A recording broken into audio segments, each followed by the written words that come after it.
மௌலிக பேரரசு பார்த்துட்டு இருக்கோம். ஸோ அதில் அடுத்து பார்க்க போகிறது என்ன அப்படின்னு சொல்லிட்டு பார்த்தீங்கன்னா அசோகா. சந்திரகுப்த மௌரியா பார்த்தோம். அதுக்கடுத்து பார்த்தீங்க அப்படின்னா அதுக்கடுத்து யார் வரா அப்படிங்கிறது பார்த்தோம்னா பிந்துசாரர் அப்படின்னு சொல்லுவாங்க. இந்த ரெண்டு பேருமே பார்த்தாச்சு. இந்த ரெண்டு பேரோட பேர் எல்லாமே பார்த்தாச்சு. அடுத்து பார்க்க போகிற மெயினான பர்சன் யார் அப்படின்னு சொல்லிட்டு பார்த்தீங்கன்னா அசோகா அப்படின்னு சொல்லுவாங்க. ஸோ அசோகர் அப்படிங்கிறவர் நம்ம எல்லாருக்கும் தெரியும். அவர் தான் அமைதியை போதிச்சாரு. ஸோ சண்டையே வேணான்னு சொல்லிட்டு இருந்த அரசர் அப்படி இப்படி எல்லாமே தெரியும். ஆனால் அதுக்கு முன்னாடி அவர் எப்படி இருந்தாரு அப்படின்னு சொல்லிட்டு பார்த்தீங்கன்னா அவங்க டைரக்டா அவர் பவருக்கு வரல. ஸோ டைரக்டா எடுத்தோடனே அவர் பவருக்கு வரல. அவருக்கு அவர் தம்பிகள் அண்ணன்கள் கூட சண்டை இருந்துச்சு. அவங்க எல்லாரையும் ஜெயிச்சுட்டு தான் அவர் பவருக்கு வந்தார். ஸோ அப்போ வந்ததுக்கு அப்புறம் என்னாச்சு அப்படின்னு சொல்லிட்டு பார்த்தீங்கன்னா இதை எப்ப கண்டுபிடிக்கிறாங்க அப்படின்னு சொல்லிட்டு பார்த்தீங்கன்னா 1837 ஜேம்ஸ் பிரின்சப் அப்படிங்கிற ஒருத்தர் 1837 ஜேம்ஸ் பிரின்சப் அப்படிங்கிற ஒருத்தர் ஒரு கல்வெட்டை கண்டுபிடிக்கிறார். இந்த கல்வெட்டுல தான் என்ன அப்படின்னு சொல்லிட்டு பார்த்தீங்கன்னா அசோகர் அப்படிங்கிற ஒரு பேர் மென்ஷன் ஆயிடுச்சு. ஸோ அப்போ அதுக்கு முன்னாடி அசோகர் பத்தி எதுவுமே நம்ம யாருக்குமே தெரியல. ஒரு பிராமி எழுத்து இருக்கக்கூடிய ஒரு கல்வெட்டை கண்டுபிடிக்கிறாரு. எந்த ஊர்லன்னா சாஞ்சி அப்படிங்கிற இடத்துல. ஸோ சாஞ்சி கல்வெட்டுன்னு ஒரு கல்வெட்டை கண்டுபிடிக்கிறாரு. அந்த கல்வெட்டை கண்டுபிடிச்சதுக்கு அப்புறம் தான் உங்களுக்கு வந்து ஓகே அசோகான்னு ஒரு அரசர் இருந்திருக்காரு அப்படிங்கிறது நமக்கு தெரிய வருது. ஸோ இவரை பொறுத்த வரைக்கும் இவர் என்ன அப்படின்னு சொல்லிட்டு பார்த்தீங்க அப்படின்னா மெயினா இவரை பொறுத்த வரைக்கும் இவரோட கல்வெட்டுகள்ல ஒரு ரெண்டு பேர் சொல்லுவாங்க. ஸோ தேவனாம்பியா அப்படின்னு சொல்லுவாங்க. தேவனாம்பியா அப்படின்னா தேவர்களுக்கு பிரியமானவர் அப்படின்னு சொல்லிட்டு அர்த்தம். ஸோ தேவனாம்பியா அப்படின்னு ஒன்று சொல்லுவாங்க. அது வந்து பார்த்தீங்கன்னா தேவர்களுக்கு பிரியமானவர் அப்படின்னு சொல்லிட்டு தேவர்களுக்கு பிரியமானவர். அடுத்து பிரியதாசி அப்படின்னு சொல்லுவாங்க. ஸோ அதுக்கு அடுத்த பேர் என்ன அப்படின்னு சொல்லிட்டு பார்த்தீங்கன்னா பிரியதாசி. பிரியதாசி அப்படின்னா என்னன்னா மன நிறைவாக அப்படின்னு சொல்லுவாங்க. ஸோ இந்த ரெண்டு பேரும் கல்வெட்டுல மெயினா குறிப்பிடப்பட்டிருக்கு. ஸோ அவர் எழுதிய கல்வெட்டுகள்ல என்ன குறிப்பிடப்பட்டிருக்கு அப்படின்னா தேவனாம்பிரியா அப்படிங்கிறதும் பிரியதாசி அப்படின்னு சொல்றாங்க. தேவனாம்பிரியா அப்படின்னா தேவர்களுக்கு பிரியமான, இதே பிரியதாசி அப்படின்னா மன நிறைவாக அப்படின்னு சொல்லுவாங்க. ஸோ அசோகா அப்படிங்கிற பேர் எங்கேயாவது மென்ஷன் பண்ணியிருக்காங்களா அப்படின்னு சொல்லிட்டு பார்த்தீங்கன்னா மஸ்கி கல்வெட்டுன்னு ஒரு கல்வெட்டு சொல்லுவாங்க. ஸோ இந்த கல்வெட்டுல தான் அசோகா அப்படிங்கிற ஒரு பேர் மென்ஷன் ஆயிருக்கு. மற்ற எல்லா கல்வெட்டுலையும் இந்த பேரும் தான் மென்ஷன் ஆயிருக்கும். அசோகா அப்படிங்கிற பேர் எந்த கல்வெட்டுல மென்ஷன் ஆயிருக்கும் அப்படின்னு சொல்லிட்டு பார்த்தீங்கன்னா மஸ்கி கல்வெட்டுல மட்டும்தான். இதுவுமே கொஸ்டின், எல்லாமே கொஸ்டின் தான். ஸோ இதை பொறுத்த வரைக்கும் இவரு மொத்தம் எத்தனை கல்வெட்டுகள் பண்ணியிருக்காரு அப்படின்னா 13 பெரும் கல்வெட்டுகள் அப்படின்னு சொல்லுவாங்க. இந்த 13 பெரும் கல்வெட்டுகள்ல அந்த 13வது கல்வெட்டு தான் என்ன சொல்லுவோம் அப்படின்னு சொல்லிட்டு பார்த்தீங்கன்னா கலிங்க போர்ல அவரு பண்ண கொடுமைகள், இதனால நான் சண்டையே வேணான்னு முடிவு பண்ணிட்டேன் அப்படின்னு சொல்லிட்டு கலிங்க போர் பத்தி சொல்றதுதான் அந்த 13வது கல்வெட்டு அப்படின்னு சொல்லுவாங்க. ஸோ மொத்தம் 13 கல்வெட்டு. 13வது கல்வெட்டு தான் என்ன சொல்லலாம் கலிங்க போர் அப்படிங்கிற ஒரு போரை பத்தி சொல்லி இவர் வந்து இது எல்லாமே வேணாம் அப்படின்னு சொல்லிட்டு முடிவு எடுத்துட்டாரு அப்படின்னு சொல்லுவோம். ஸோ இதுக்கு அடுத்து பார்த்தோம் அப்படின்னா இவரோட கல்வெட்டுல என்ன சொல்லுவாரு அப்படின்னா அமைதி, அறவழிப்பட்ட நேர்மை, தம்மம், சமஸ்கிருதத்துல தர்மம் அப்படின்னு சொல்லிட்டு வரும். ஸோ இந்த வெறுப்பு இது மீறி இவருக்கான இது இருக்கு அப்படின்னு சொல்லுவாங்க. ஸோ அடுத்து பார்த்தீங்க அப்படின்னா அதுக்கு அடுத்து இதுதான் அவரோட கல்வெட்டுகள் இப்படிதான் இருந்திருக்கும். ஸோ பிராமி மொழியில் கண்டுபிடிக்கப்பட்டது. அதே மாதிரி பாறை கல்வெட்டு கந்தகார்ல இருக்கிறது. அசோகரின் பாறை கல்வெட்டு தௌலி, ஒடிசா எங்கெங்க இருக்குங்கிறத கொஸ்டினா கேட்கலாம். ஸோ இதுல எங்கெங்க இருக்கு அப்படின்னு சொல்லிட்டு பார்த்தீங்கன்னா ஃபர்ஸ்ட் பிராமி மொழியில் பொறிக்கப்பட்ட கல்வெட்டு, அதுக்கடுத்து பாறை கல்வெட்டு எங்க அப்படின்னா கந்தகார் ஆப்கானிஸ்தான், அதுக்கப்புறம் அசோகர் தௌலி ஒடிஷா, அதே மாதிரி சார்நாத் அப்படின்னு சொல்லிட்டு இதெல்லாமே முக்கியமான கல்வெட்டுகள். எல்லா கல்வெட்டுலையுமே அவரோட பேர் வந்து தேவனாம்பியா அப்படின்னு தான் சொல்லியிருப்பாங்க. ஒரே ஒரு இதுல மட்டும்தான் அசோகா அப்படின்னு சொல்லியிருப்பாங்க. ஸோ அசோகர் வந்து தென்னிந்திய அரசர்களை பத்தி பேசியிருக்காரா அப்படின்னு சொல்லிட்டு பார்த்தீங்கன்னா தென்னிந்திய அரசர்களான சேர, சோழ, பாண்டியர்கள், சோழர்கள், பாண்டியர்கள், சத்தியபுத்திரர்கள், கேரள புத்திரர்கள், அததான் சேரர்கள்னு சொல்லுவாங்க. தாமிரபரணி, யோனனா யவன அரசர், அந்தியோகா இந்த அரசர்களை பத்தி பேசியிருக்காரு. ஸோ இந்த அரசர்களை பத்தியும் ஒரு கல்வெட்டுல பேசியிருக்காங்க. அது என்ன கல்வெட்டு அப்படின்னு சொல்லிட்டு பார்த்தீங்கன்னா இரண்டாவது பெரும் கல்வெட்டு தான் இவங்களை பத்தி பேசியிருக்கு. ஸோ 13ஆம் நம்பர் கல்வெட்டு அவர் வந்து கலிங்க போர்ல நடந்ததை பத்தி சொல்றது. இரண்டாவது கல்வெட்டு சவுத் இந்தியன் கிங்ஸ் பத்தி சொல்றது. அப்ப இது கொஸ்டினா கேட்டிருக்காங்க. தென்னிந்திய அரசர்களை பத்தி அசோகர் பேசியிருக்காரான்னு கேட்டா பேசியிருக்காரு. அது எத்தனாவது கல்வெட்டு அப்படின்னு சொல்லிட்டு பாத்தீங்கன்னா இரண்டாவது கல்வெட்டு அப்படின்னு சொல்லுவாங்க. ஸோ இதுதான் முக்கியமானது. தாண்டி இதுல பாத்தீங்க அப்படின்னா சோழர்கள் இருக்காங்க.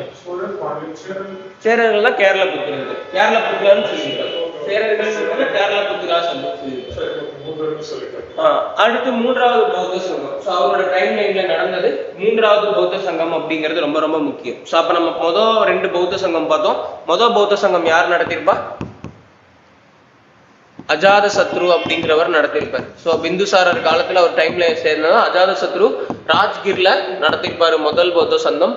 ஸோ 2வது காலசோகா அப்படிங்கிறவரு வைசாலியில நடத்திருப்பாருன்னு பார்த்தோம். அதுக்கப்புறம் தான் ஒரு கேபிட்டல் வந்து பாடலிபுத்திராக்கு மாத்துறாரு. இவர் எங்க நடத்திருப்பாரு அப்படின்னு பாத்தீங்கன்னா இவர் பாடலிபுத்திரால நடத்திருப்பாரு. ஸோ 250ல 3வது பௌத்த சங்கம் அப்படிங்கிறத அசோகா அப்படிங்கிற ஒருத்தர் நடத்திருப்பாரு.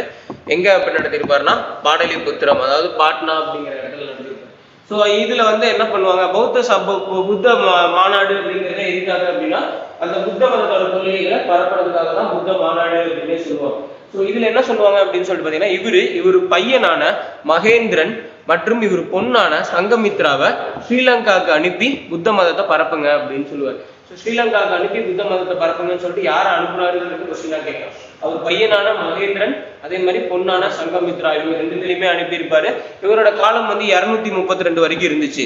ஸோ இவரு சண்டையே வேணாம்னு இருந்ததுனால இவருக்கு அடுத்து வந்த பசங்க அதுல பெரிய ஈடுபாடு காட்டல. ஸோ இதுதான் மௌரிய பேரரசோட வீழ்ச்சிக்கும் ஒரு காரணமா இருந்துச்சு அப்படின்னு சொல்லுவாங்க. ஸோ இதுல அடுத்து பார்க்க போறது, ஸோ இதுல வந்து என்னென்ன அப்படின்னு சொன்னா அசோகர் பொறுத்த வரைக்கும் அசோகர் பத்தி யார் யார் என்னென்ன சொல்றாங்க. ஸோ அசோகர் பத்தி இந்த லயன் கேபிட்டல் சாரநாத்ல இருக்க அந்த லயன் கேபிட்டல் ஆஃப் அசோகா சிங்க முகம்ங்கிறத நம்ம கவர்மெண்ட் எம்பளத்துல இப்போ வரைக்கும் பயன்படுத்திட்டு இருக்கோம். அதே மாதிரி அசோக சக்கரம் அப்படிங்கிறது நம்ம தேசிய கொடியில ஒரு அங்கமா இருக்கு அப்படிங்கறது சொல்றாங்க. அதே மாதிரி அவர் வந்து என்ன ஃபர்ஸ்ட் வந்து கொடிய அசோகரா இருந்து அவர் நீதிமான அசோகரா மாறாரு. எப்ப மாறாரு அப்படின்னு சொல்லிட்டு பாத்தீங்க அப்படின்னா கலிங்க போருக்கு அப்புறம் தான் கொடிய அசோகால இருந்து நான் நீதிமான அசோகரா மாறுறேன் அப்படின்னு சொல்லிட்டு மாறாரு. ஸோ அதுக்கு மெயின் காரணம் என்ன அப்படின்னா கலிங்க போர். அந்த கலிங்க போரை பத்தி பேசுறது 13வது கல்வெட்டு அப்படின்னு சொல்லலாம். இதுக்கப்புறம் என்ன பண்றாரு அப்படின்னா தர்ம யாத்திரைகள் அப்படின்னு சொல்லுவாங்க. தர்ம யாத்திரைகள் அப்படின்னா என்ன அப்படின்னா மினிஸ்டர்ஸ் நிறைய பேரை வந்து எங்க அனுப்புறாரு அப்படின்னு சொல்லிட்டு சுற்றுப்பயணத்துக்கு அனுப்புறாரு. என்ன சுற்றுப்பயணம் அப்படின்னு சொல்லிட்டு பார்த்தோம் அப்படின்னா உன் தர்மத்தை போய் பரப்புங்க, நம்மளோட கொள்கைகளை பரப்புங்க அப்படின்னு சொல்லிட்டு அதுக்காக எல்லாருமே அனுப்பி வைக்கிறாரு. இதுதான் மௌரிய பேரரசுல முக்கியமான அரசர்கள். ஸோ 3 அரசர்கள் பார்த்தோம். ஃபர்ஸ்ட் பிந்துசாரர், அதுக்கு அடுத்து ஃபர்ஸ்ட் வந்து சந்திரகுப்த மௌரியா, அதுக்கடுத்து பிந்துசாரர், அதுக்கடுத்து அசோகா. ஸோ இவங்க 3 பேரும் ரொம்ப ரொம்ப முக்கியமானவங்க. ஸோ இதுக்கு அடுத்து பார்த்தோம் அப்படின்னா இவரோட கொள்கைகள்ல முக்கியத்துவமான கொள்கைகள் என்னென்ன அப்படின்னு சொல்லிட்டு பாத்தீங்கன்னா ஃபர்ஸ்ட் இரக்க உணர்வு அப்படிங்கிறது இருக்கு. ஸோ ஃபாலோ பண்ற விஷயங்கள் தான். நம்ம எந்த ஒரு உயிரா இருந்தாலும் இரக்க உணர்வு அப்படின்னு இருக்கணும். அதே மாதிரி அறக்கொடை அப்படின்னு இருக்கணும். அடுத்து தூய்மை, புனிதத்தன்மை, சுய கட்டுப்பாடு, உண்மையுடைமை, மூத்தோர், ஆசிரியர், பெற்றோர் ஆகியோருக்கு மரியாதை நடந்து கொள்ளும். இந்த மாதிரியான விஷயங்களை தான் புத்திசம் மெயினா சொல்லுது அப்படின்னு சொல்றாங்க. இவங்க அனுப்பி வச்சதோட விளைவு தான் மேற்கு ஆசியா, எகிப்து, கிழக்கு ஐரோப்பா இந்த மாதிரி இடத்துக்கு அசோகாவோட இதுதான் வந்து என்ன புத்திசம் அப்படிங்கிற ஒண்ணு பரவ ஆரம்பிக்குது. இப்ப வரைக்கும் ஸ்ரீலங்கால புத்திசம் இருக்கிறதுக்கு மெயின் காரணமே இவங்க அனுப்பி வச்சதுதான் அப்படின்னு சொல்லுவாங்க. ஸோ அடுத்து மௌரிய பேரரசோட நிர்வாகம். நிர்வாகம் இப்போதைக்கு பார்த்தது வரைக்கும் இது எல்லாமே ஃபேக்சுவல் டேட்டாஸ். இதெல்லாம் ஒரு காலத்துல கொஸ்டின் கேட்டுட்டு இருந்த ஏரியா. ஆனா இப்ப எங்க கொஸ்டின் கேட்கறாங்கன்னா நிர்வாகத்துல தான் கொஸ்டின் அதிகமா கேட்கறாங்க. ஸோ இவங்களுக்கு ஒரு மையப்படுத்தப்பட்ட நிர்வாகமா தான் இருக்கு. Centralised administration. ராஜா மேல, ராஜாக்கு கீழே மற்றவங்க இருப்பாங்க. ராஜா எடுக்கிறது தான் பெரும்பாலான முடிவு. ஸோ அரசரே மௌரிய பேரரசோட முக்கியமான ஒருத்தரா இருந்தாரு. எல்லா இடத்துலயுமே அப்படிதான் அரசர் தான் டைப்பாக. அவருக்கு ஹெல்ப் பண்றதுக்கு மந்திரி சபை, அதான் மந்திரி பரிஷத் அப்படின்னு சொல்லுவாங்க. மந்திரி பரிஷத்னாலும் மந்திரி சபைனாலும் ரெண்டுமே ஒண்ணுதான். சோ இந்த அமைச்சரவையில ஒரு புரோகிதர் ஒருத்தர் இருப்பாரு, ஒரு சேனாதிபதி, ஒரு மகா மந்திரி அப்படின்னு சொல்லிட்டு இருப்பாங்க. சோ அரசர் வந்து அந்த காலத்துல வந்து அவரை எதிர்த்து யாரும் எந்த கேள்வியும் கேட்க கூடாது. அப்ப அவங்க கண்ட்ரோலா இருக்கணும்னா யாரெல்லாம் அவங்களுக்கு புரட்சி பண்றாங்களோ அவங்க எல்லாரையும் சீக்கிரம் கொண்டுருவாங்க. அதுக்கு அவங்களுக்கு ஒரு சிறந்த உளவுத்துறை அப்படிங்கிற ஒண்ணு இருக்கு. சோ அதுவும் வச்சிருந்தாங்க அப்படின்னு சொல்றாங்க. சோ அடுத்து இவங்களோட வருவாய். சோ அந்த காலத்துல என்ன வருவாய் இருக்கும்? கவர்மெண்ட்டுக்கு காசு, விவசாயம். அப்ப விவசாயம் பண்றதுக்கு தேவை நிலம். அப்ப நிலம் தான் கவர்மெண்ட்டுக்கு அதிக வருவாயை ஈட்டி கொடுத்துச்சு அப்படின்னு சொல்றாங்க. சோ அசோகரோட கல்வெட்டுலயே இதை சொல்லப்பட்டிருக்கு. சோ லும்பினியில் உள்ள அசோகரோட கல்வெட்டு பாலி மற்றும் பாகா அப்படின்னு சொல்லிட்டு ரெண்டு வாங்குறாங்க. பாலி அப்படின்னா விளைச்சல்ல ஒரு குறிப்பிட்ட பகுதி 1/6 6ல் ஒரு பங்கா வாங்கிடுவாங்க. அதே மாதிரி பாகா அப்படிங்கிறதும் அப்படிதான். ஸோ இந்த ரெண்டுமே வரியா வாங்கி அந்த நிலத்துக்கான வரியா வாங்குறதுனா கவர்மெண்ட்டுக்கு ஒரு இதா இருந்துச்சு. பாகா அப்படிங்கிறதா 1/6 பங்கு. ஸோ 6ல் 1 பங்கு, 6ல் 1 பங்கு வந்து பாகமா கொடுக்கணும். இந்த 6 பாகமா பிரிச்சு அதுல ஒரு பங்கு வந்து பாகம்னு சொல்லியிருப்பாங்க. அது எக்ஸ்ட்ரா டாக்ஸ், நிலத்துக்கான டாக்ஸ் அப்படின்னு சொல்லியிருப்பாங்க. அதே மாதிரி காடுகள் மேல, சுரங்கங்கள் மேல, உப்பு மற்றும் நீர்வாசனம் எல்லாமே அவங்களுக்கு ஒரு வருவாயா இருந்துச்சு. உப்பு விதினா நீங்க ஒரு டாக்ஸ் கட்டணும், நீர்ப்பாசனம் பண்றீங்கன்னா நீங்க ஒரு டாக்ஸ் கட்டணும், சுரங்கம் தோன்றீங்கன்னா நீங்க ஒரு டாக்ஸ் கட்டணும், காட்டுல போய் ஏதாவது பண்றீங்கன்னா நீங்க டாக்ஸ் கட்டணும்னு சொல்லிட்டு எல்லாத்துக்குமே டாக்ஸ் போட ஆரம்பிச்சாங்க. ஸோ இதுதான் இவங்களோட இது. நகராட்சி நிர்வாகம். ஸோ மேல சென்ட்ரல் கவர்மெண்ட் அப்படி இருக்குன்னு பார்த்தோம். கீழே நகராட்சிக்கு வரும்போது நகராட்சி நிர்வகி செய்வதற்காக 30 உறுப்பினர்களை கொண்ட குழு அப்படின்னு சொல்லியிருப்பாங்க. ஒரு குழுவுக்கு 5 உறுப்பினர்கள். அப்ப மொத்தம் எத்தனை குழு இருக்குன்னா 6 குழு இருக்கும். 6 5 30 அப்படின்னு சொல்லிட்டு இந்த நகரத்தை நிர்வாகம் பண்றவரோட பேர் தான் நகரிகா அப்படின்னு சொல்லுவாங்க. இந்த நகரத்தை யாரு நிர்வாகம் பண்றாங்களோ அவங்கதான் வந்து நகரிகா அப்படின்னு அழைக்கப்படுவாங்க. ஸோ நகரத்தை நகரிகா அப்படின்னு சொல்லுவாங்க. அவருக்கு கீழே ஒரு 2 பேர் இருப்பாங்க. அவங்க தான் யார் அப்படின்னா ஸ்தானிகா, கோபா அப்படின்னு. ஸோ நகரிகாவுக்கு ஹெல்ப் பண்றவங்க ஸ்தானிகா மற்றும் கோபா அப்படின்னு சொல்லுவாங்க. இந்த நேம்ஸ்லாம் ரொம்ப முக்கியம். கொஸ்டின் கேட்டா இந்த நேம்ஸ்ல தான் கொஸ்டின் கேட்பாங்க. ஸோ நகரிகா, அதுக்கப்புறம் ஸ்தானிகா, கோபா அப்படின்னு சொல்லுவாங்க. என்னென்ன பொருட்கள் மெயினா ஏற்றுமதி செய்யப்பட்டுச்சு, இங்க இருந்து அங்க வெளியே போனது நறுமண பொருட்கள், முத்துக்கள், வைரங்கள், பருத்தி இலை துணி, ஸோ தந்தத்திலான பொருட்கள், சங்கு, சிப்பி, இந்த மாதிரி பொருட்கள். அங்கிருந்து என்ன வந்திருக்கும் அப்படின்னா குதிரை. ஏன்னா குதிரை வந்து ரொம்ப முக்கியமான ஒரு விஷயம் ஆயிடுச்சு.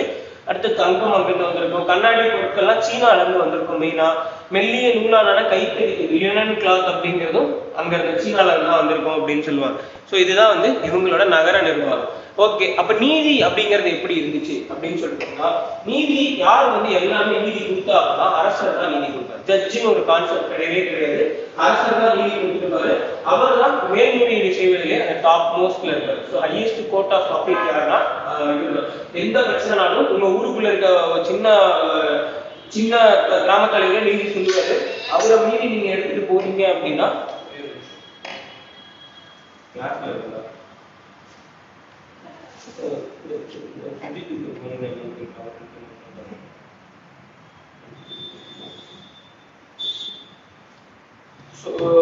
நீதி அப்படிங்கிறது பாத்தீங்க அப்படின்னா ஹையஸ்ட் கோர்ட் ஆஃப் அப்பீல் யார் இருப்பா அப்படின்னு சொல்லி பாத்தீங்கன்னா ராஜா தான். அந்த கிராமத்துல ஒரு பிரச்சனை, அந்த கிராமத்துல இருக்கவங்க தீர்ப்பு சொல்லுவாங்க. அந்த தீர்ப்பு உங்களுக்கு பிடிக்கலன்னா நீங்க டைரக்டா சிட்டி கிளம்பி வந்து ராஜாவை பார்த்து மேல்முறையீடு பண்ணலாம். அதான் அந்த கண்ணகி கதையில கூட வரும்ல. ஸோ ராஜாவை பார்த்து மேல்முறையீடு பண்றதுக்காக வாசலுக்கு வரும். அந்த மாதிரியான ஒரு இதுதான் இது. கிங்கு அவருக்கு கீழே நிறைய நீதிபதிகளை அப்பாயிண்ட் பண்ணாங்க. ஆனா எல்லாத்துலயுமே யாருக்கு மேல்முறையீடு பண்ணணும்னா ராஜா கிட்ட தான் மேல்முறையீடு பண்ணணும். அடுத்து மிலிட்டரி. ஸோ அந்த காலத்துல எல்லா மிலிட்டரியுமே இருந்துச்சு. எல்லா மிலிட்டரிக்கும் தலைவராக யார் இருப்பாங்கன்னா ராஜா தான் இருப்பாரு.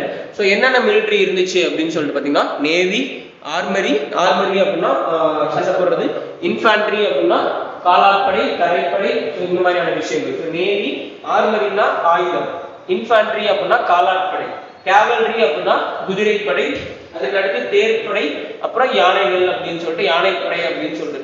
அதுவுமே 6 குரூப்பா பிரிச்சிருப்பாங்க. ஒரு குரூப்புக்கு 5 பேரு, மொத்தம் 30 பேர் அப்படின்னு சொல்லுவாங்க. அப்ப நகர நிர்வாகமும் 30 பேரால நிர்வகிக்கப்படுது, மிலிட்டரி அட்மினிஸ்ட்ரேஷனும் 30 பேரால நிர்வகிக்கப்படுது அப்படின்னு சொல்லி. அடுத்து இவரை பத்தி நம்ம தெரிஞ்சுக்கிட்டதே இந்த ஸ்தூபாஸ் மூலமா தான் தெரிஞ்சுக்க ஆரம்பிக்கும். ஸோ ஸ்தூபிகள் அப்படின்னு சொல்லுவாங்க.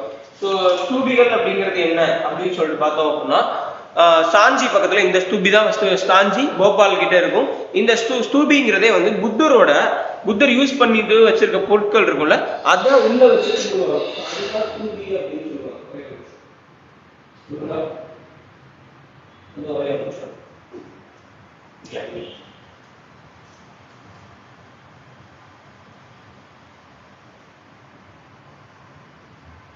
921-826 921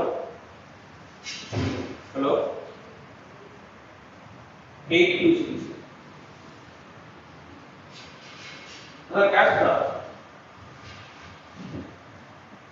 கேஷ் சுவிட்ச் போட்டுட்டா என் அக்கௌண்ட்டுக்கு மாத்திட்டு என் ஏடிஎம் இருக்குல்ல, அதை போய் என் ஏடிஎம் பர்ஸில் இருக்கும். ஓகேவா? என் ஏடிஎம் பர்ஸில் இருக்கும். அதில் போய் எடுத்துட்டு ஏடிஎம் போய் கால் பண்ண என் செல்ஃபில் இருக்கும். ஸோ அடுத்து ஸ்தூபிகள் அப்படிங்கிறது புத்தர் யூஸ் பண்ணிட்டு வச்ச பொருட்களை உள்ள வச்சு கும்பிடுவாங்க. அது பேர் தான் ஸ்தூபிகள் அப்படின்னு சொல்லுவாங்க. ஏன்னா புத்தருக்கு இதுதான் கோவில் மாதிரி அப்படின்னு சொல்லுவாங்க. ஸோ புத்தர் அப்படிங்கிறது என்ன ஷேப்ல இருக்குன்னா டோம் ஷேப்ல இருக்கும். ஸோ ஒரு டோம் ஷேப்ல இப்படி வர்ற மாதிரி இருக்கும். ஸோ இதுக்கு வெளியில தட்சிண பாதம் பாதை அப்படின்னு சொல்லுவாங்க. தட்சிண பாதா அப்படின்னா தட்சிண பாதை அப்படிங்கிறது. ஸோ பாதை இருக்கும், உள்ள போற மாதிரி இருக்கும். இதுதான் வந்து புத்தர் யூஸ் பண்ணிட்டு வச்ச பொருட்களை இங்க பயன்படுத்துவாங்க அப்படின்னு சொல்லுவாங்க. புத்தரோட ரிலிக்ஸ் அப்படின்னா அவர் பயன்படுத்திய பொருட்கள் அப்படிங்கிறத இங்க வச்சிருப்பாங்க. ஸோ முனிசிபல் அட்மினிஸ்ட்ரேஷனும் அதே மாதிரி தான் பிரிஞ்சுது. அதான் நம்ம நகர நாகரிகம்னு பார்த்தோம். ஸோ அந்த காலத்துல கரன்சி என்ன வச்சிருந்தாங்க? ஸோ கரன்சி அப்படிங்கிறது ட்ரேடுக்கு மட்டுமே பயன்படுத்தல, வணிகம் பண்றதுக்காக மட்டுமே காசு அப்படிங்கறத பயன்படுத்தல, ஆபீசர்ஸ்க்கு சேலரி கொடுக்கறதுக்கும் காசு தான் பயன்படுத்துறாங்க. ஸோ முஸ்லீம் காலத்துல தான் சேலரிக்கு பதிலாக என்ன சொல்லுவாங்க அப்படின்னா நிலத்தையே கொடுத்துருவாங்க. ஆனா அவங்க காலத்துல என்ன பண்ணுவாங்க அப்படின்னா சேலரி அப்படிங்கிறது இருக்கும். அதை தான் பஞ்ச் மார்க்டு சில்வர் காயின் சொல்லி சொல்லுவாங்க, பதிக்கப்பட்ட வெள்ளி நாணயங்கள் அப்படின்னு சொல்லி கொடுக்காம இதுல வந்து என்ன சிம்பிள் இருக்குங்கிறத கேட்பாங்க. ஸோ பீகாக் சிம்பிள் இருக்கும், புத்தா இவர் அப்படிங்கிறதுனால பீகாக் சிம்பிள் இருக்கும் அப்படின்னு சொல்லுவாங்க. ஸோ பதிக்கப்பட்ட வெள்ளி நாணயங்கள் அப்படிங்கிறதும் இவங்களோட ட்ரேட் அப்படிங்கிறது யாருக்கிட்ட எல்லாம் நடந்துச்சு, வணிகம்ங்கிறது யாருன்னா கிரீஸ் மக்கள் கிட்ட நடந்துச்சு, மலாயா, சிலோன், பர்மா இந்த ரீஜியன்ஸ் எல்லாத்துலயுமே நடந்திருக்கும் அப்படின்னு சொல்லுவாங்க. அப்புறம் முக்கியமான ஒரு விஷயம் என்ன சொல்லுவாங்க அப்படின்னு சொல்லிட்டு பாத்தீங்கன்னா, அந்த காலத்துல டெக்ஸ்டைலுக்காக 4 இடங்கள் சிறந்து விளங்கியிருக்கு. ஸோ அர்த்த சாஸ்திரம் குறிப்பிடப்பட்டிருப்பாங்க. காசி அப்படிங்கிறதும், காசியில தான் பனாரஸ் பட்டு அப்படி சொல்றோம்ல, அதே மாதிரி வங்கா அப்படிங்கிறதும் பெங்கால், கம்ரூப்பா அப்படிங்கிறது அஸ்ஸாம், தமிழ்நாட்டுல மதுரை அப்படின்னு சொல்லிட்டு 4 இடங்கள். இந்த 4 இடங்களை வச்சு கொஸ்டின் கேட்கலாம். ஸோ கம்ரூப்பா அப்படிங்கிறது எங்க இருக்குன்னு கேட்கலாம். கம்ரூப்பா அப்படிங்கிறது அஸ்ஸாம், காசி பனாரஸ், அதுக்கடுத்து வங்கா அப்படிங்கிறது பெங்கால், வங்காளம் பெங்கால், அதுக்கடுத்து பாத்தீங்கன்னா மதுரை தமிழ்நாடு. ஸோ இதுதான் வந்து முக்கியமான ஒரு இதா சொல்லியிருப்பாங்க. ஸோ காஞ்சிபுரம்னா பல்லவாஸ் வரும்போது தான் வந்துடும், பல்லவர்கள் வரும்போது தான் காஞ்சிபுரம் அப்படின்னு சொல்லிட்டு வந்துடும். ஸோ மாவட்ட நிர்வாகம், ஸோ நகர நிர்வாகம் பார்த்தோம். அதான் அதுக்கு கீழே மாவட்டமா வரும்போது கிராம நிர்வாகம் அப்படிங்கிறது யாரோட தலைமையில் இருந்துச்சுன்னா ஸ்தானிகர் அப்படின்னு. இப்பதான் நம்ம பார்த்தோம்ல, நகரிகாக்கு கீழே ஹெல்ப் பண்றதுக்கு 2 பேர் இருப்பாங்க, ஸ்தானிகா, கோபா. அந்த ஸ்தானிகர் அப்படிங்கிறதுக்கு இருந்துச்சு, கோபா அப்படின்னு இருந்தாங்க. ஸோ இவங்க எல்லாமே யாருகிட்ட பொறுப்பா இருந்தாங்கன்னா நகரிகா அப்படிங்கிறவங்க கிட்ட இருந்திருப்பாங்க. ஒரு கிராமத்துக்கு வரும்போது யார் தலைவர் அப்படின்னா கிராமிணி அப்படிங்கிற ஒரு தலைவர். ஸோ கவர்மெண்ட்டுக்கு முக்கியமான வருவாய் தரக்கூடியது வேளாண்மை அப்படின்னு சொல்லுவாங்க. ஸோ அதுலதான் 6ல் ஒரு பங்கு என்ன பண்ணணும் அப்படின்னு சொல்லிட்டு பார்த்தீங்கன்னா கொடுக்கணும், கவர்மெண்ட்டுக்கு கொடுக்கணும் அப்படின்னு சொல்லியிருப்பாங்க. ஸோ இதுதான் வந்து இவங்களோட நகர நிர்வாகம் சம்பந்தப்பட்ட விஷயம். ஸோ அடுத்து நீதி நம்ம இப்பதான் பார்த்துட்டோம். ஸோ நீதிக்கு தான் எல்லாத்தையும் எங்க போகணும் அப்படின்னா யாருக்கிட்ட போகணும், ராஜா கிட்ட தான் போகணும். அதுக்கு அவங்க பயன்படுத்தினதுதான் என்ன அப்படின்னு சொல்லிட்டு பாத்தீங்கன்னா நீதிபதிகள் வச்சிருந்தாரு, ஆனா என்ன அப்படின்னா ராஜா கிட்ட தான் போகணும் அப்படின்னு சொல்லியிருப்பாங்க. ஓகேவா? ஸோ இதுக்கு அடுத்து பாத்தீங்க அப்படின்னா அது சிறந்த ஒற்றார் முறை இருக்குல்ல. எதனால அந்த ஒற்றார் முறைனா ஒரு நாட்டுல என்ன நடக்குதுங்கிறது நமக்கு தெரிஞ்சிருக்கு.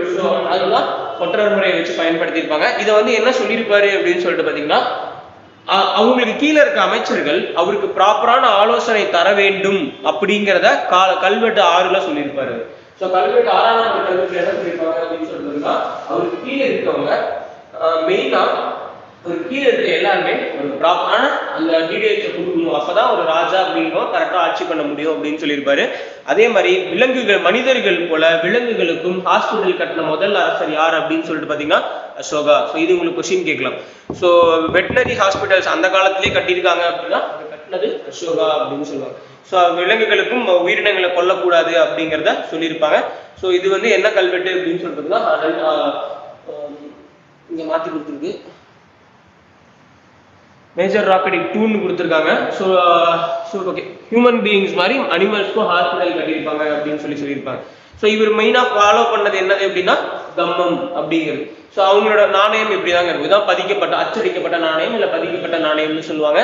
நாணயம் அப்படிங்கிறது எல்லாத்துலேயுமே பயன்படுத்த ஆரம்பிச்சாங்க அப்படின்னு சொல்லுவாங்க. அந்த நாணயத்துக்கு பேர் என்ன அப்படின்னா மயில், மலை மற்றும் பிறை சந்திரன் வடிவம் பொறிக்கப்பட்ட வெள்ளி நாணயங்கள், மசாக்கஸ் அப்படின்னு சொல்லுவாங்க. ஸோ மசாக்கஸ் அப்படிங்கிறது நாணயத்தோட பெயர் அப்படின்னு சொல்லி இதை கொஸ்டினா கேட்பாங்க. ஸோ மசாக்கஸ் என்று அழைக்கப்பட்டது என்ன அப்படின்னா வெள்ளி நாணயம் அப்படிங்கிறது. அது எல்லாம் டிசைன் இருந்துச்சுன்னா மயில் இருந்துச்சு, மலை இருந்துச்சு, பிறை சந்திரன் அப்படிங்கிறது இருந்துச்சு.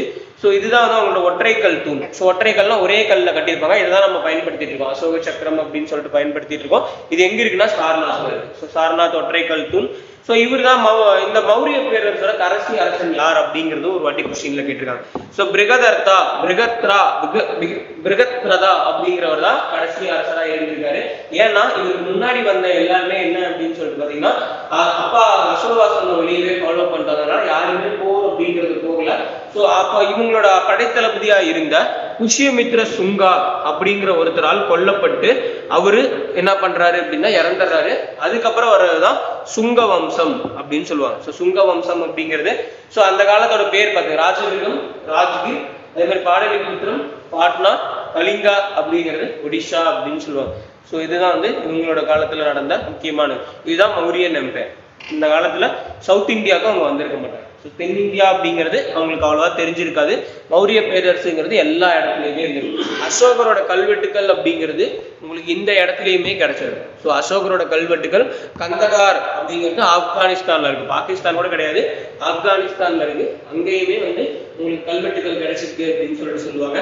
ஸோ அதுக்கடுத்து மெயின் இடமா இந்த இடம் தான் அவங்களோட மெயின் இடமா இருந்துச்சு. ஆனா இங்கே உஜ்ஜைன் அவர் ஃபர்ஸ்ட் ரூல் பண்ண இடமா இருந்துச்சு. அதுதான் வணிக நகரமா பார்க்கப்பட்டுச்சு, வணிக கேபிட்டலா பார்க்கப்பட்டுச்சு. ஸோ இந்த மாதிரியானதான் அசோகர் அப்படின்னு சொல்லிட்டு சொல்லுவாங்க. ஓகேவா? இதுல ஏதாவது டவுட் இருக்கா? அவங்களோட காயின்ஸ். ஸோ நாலந்தா பல்கலைக்கழகம், இந்த பல்கலைக்கழகத்தை உருவாக்குனது, நாலந்தா பல்கலைக்கழகத்தை உருவாக்குனது குமாரகுப்தர் அப்படின்னு சொல்லிட்டு நம்ம எல்லாருமே தெரியும். அது வந்து குப்த பேரரசுல வரும். ஆனா அதுக்கு முன்னாடியே இந்த மாதிரி பல்கலைக்கழகம்னு ஒண்ணு இருக்கணும் அப்படிங்கிறதையே நான் அசோகா அப்படிங்கிறவர் ஸ்டார்ட் பண்ணிருப்பாரு. ஆனா அவர் ப்ராப்பரா பல்கலைக்கழகமா கொண்டு வந்திருக்க மாட்டாரு. அது கொண்டு வர்றது குமாரகுப்தர் அப்படின்னு சொல்லுவாங்க. ஸோ சந்திரகுப்தாவோட தான் அர்த்த சாஸ்திரம் அதெல்லாமே பார்த்துட்டோம். ஸோ இதெல்லாம் டவுட் இருக்கும் அப்படின்னு சொல்லிட்டு